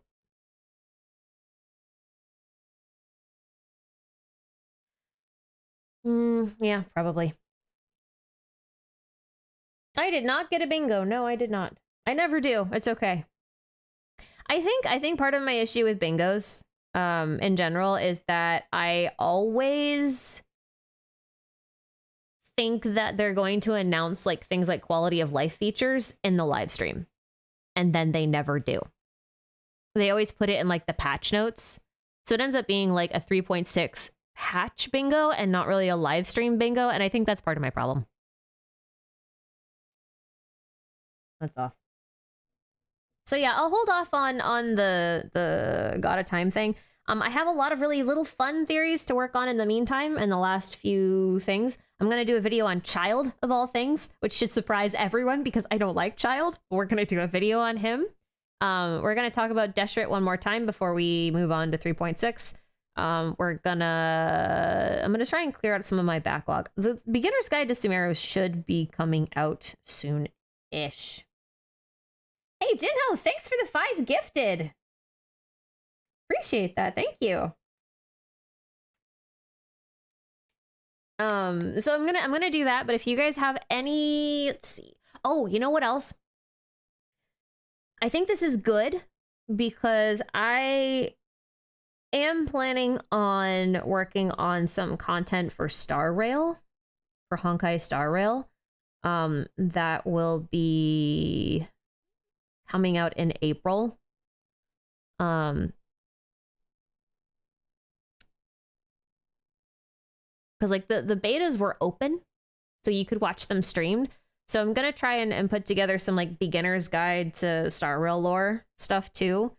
And just so there's no confusion about what's gonna be on my channel going forward, I'm diversifying games a little bit because I do want to play Star Rail, but I think I'm gonna stick to primarily Genshin. Genshin will still have lore recaps, we'll still do live streams, we'll still do mostly theories. And I think for Star Rail, I'm just gonna focus on like lore recaps and summaries because those are very straightforward and also very useful. I don't think I'll do nearly as many theories for it. So it shouldn't eat too much time because like the recaps aren't that big of a deal in terms of like a time commitment. So it shouldn't change too much about what type of content is on this channel or even how much I release. Just want to throw that out there. But I will be doing it. Will I do Honkai Impact? No. And the reason is I would have to catch up on several years of story that, frankly, I don't care much about the Honkai story. Maybe that's a hot take for someone who's like playing a lot of Hoyoverse games, but I really like the world building and the mechanical structure of Star Rail, or not Star Rail, of Honkai Impact. I don't really care about the interactions between the characters, like, at all. I'm really much more interested in like the meta level, what's going on in the whole world aspect of it. And for that, I don't really need to do like recaps and stuff on it. But the other issue with Honkai Impact is that it's been retconned so many times that it's very difficult to know what's actually happening and what's canon and what's not canon. And there's like 3 different wikis, all at different states of completion. So if you want to reference anything, you have to make sure that the wiki is actually correct. And no one really wants to have to fact check their wiki. So I don't like that. So that's why I'm not covering Honkai Impact. I still think Island should do it though, because he really likes Honkai Impact. But he probably won't do it, but he should. But I will do Star Rail because I think now that Hoyo is much bigger of a company, much more fleshed out and much better at planning things, I think that Star Rail will be much more consistent. It's already making so many leaps and bounds of amazing progress and quality of life and modeled upgrades and all this kind of stuff compared to even Genshin that like I have a lot of hopes for that from a storytelling perspective. So anyway, will I cover other lore games outside of Hoyo? Maybe. I know there's a lot of interesting open world type stuff coming out, like Wuthering Waves. I can't even say the name of the game. Wuthering Waves and Blue Protocol, and I know Tower of Fantasy was out and everyone was really excited about that. And then What's the other one? Punishing Gray Raven. Like, I know all of those are out and people are really excited about them to different degrees. I think if I was doing YouTube full time, I would pick up another one. The reason why I'm doing Genshin and Star Rail specifically is because Star Rail is turn-based. And it feels like a game that I could play really casually on my phone for like 10 minutes at a time. And if I want to have time for like other games that are not ongoing games in my life, then I can only really, that's like my capacity. I'm good for like one open world gacha and one little turn-based gacha. That's basically all I've got. Because like Tears of the Kingdom, like Legend of Zelda Tears of the Kingdom is coming out. And I really want to play through that. I couldn't keep up with all these other games if I was also trying to play like one-off games. So, other non-ongoing games am I playing? Oh goodness. I did just finish God of War Ragnarok. That was interesting. I have opinions on it, but like I like every now and again I'll pick up a brand new game. I always play the new Shin Megami Tensei games. I played Shin Megami Tensei 5. I really enjoyed that, but I still think 4 is better. That's also a hot take. One day they'll redo Digital Devil Saga and I'll be happy. One day. But I tend to like, 100-hour RPGs because I'm weird. I am still not over Sino versus Wonder.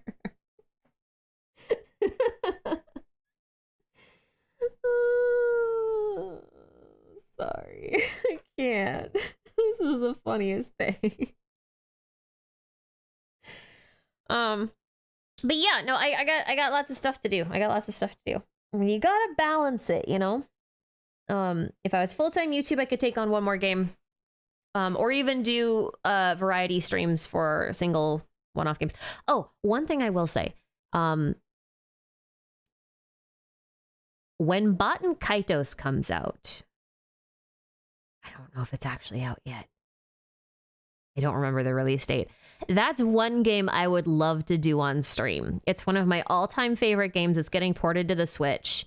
And I would love to do that one. That's one game I would love to do. Also, I kind of need better internet to do much more than I do already. Anyway. Bottom what? No, Baten Kaitos.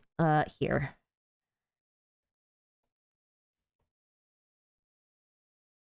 Actually, let's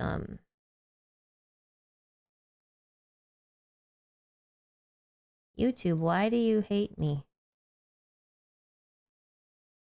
Don't hate me, YouTube. This!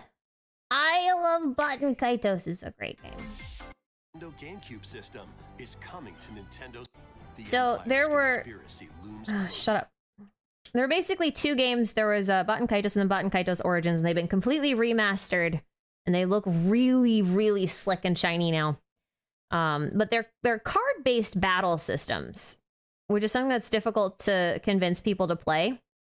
But both of them have very different card-based battle systems, and they build the cards into the lore of the game, which just makes it feel so much better when you play it, and it gives you so much replayability and all that kind of stuff. The characters are really good. The story is really good. I mean, like, it's not like a incredible, I'm gonna bawl my eyes out kind of story, but like, it's a very solid story that'll keep you entertained. With a really nice aesthetic overall, even though it is pretty old, and good characters and some nice twists. But I think I like Origins a bit more than the original one. But anyway,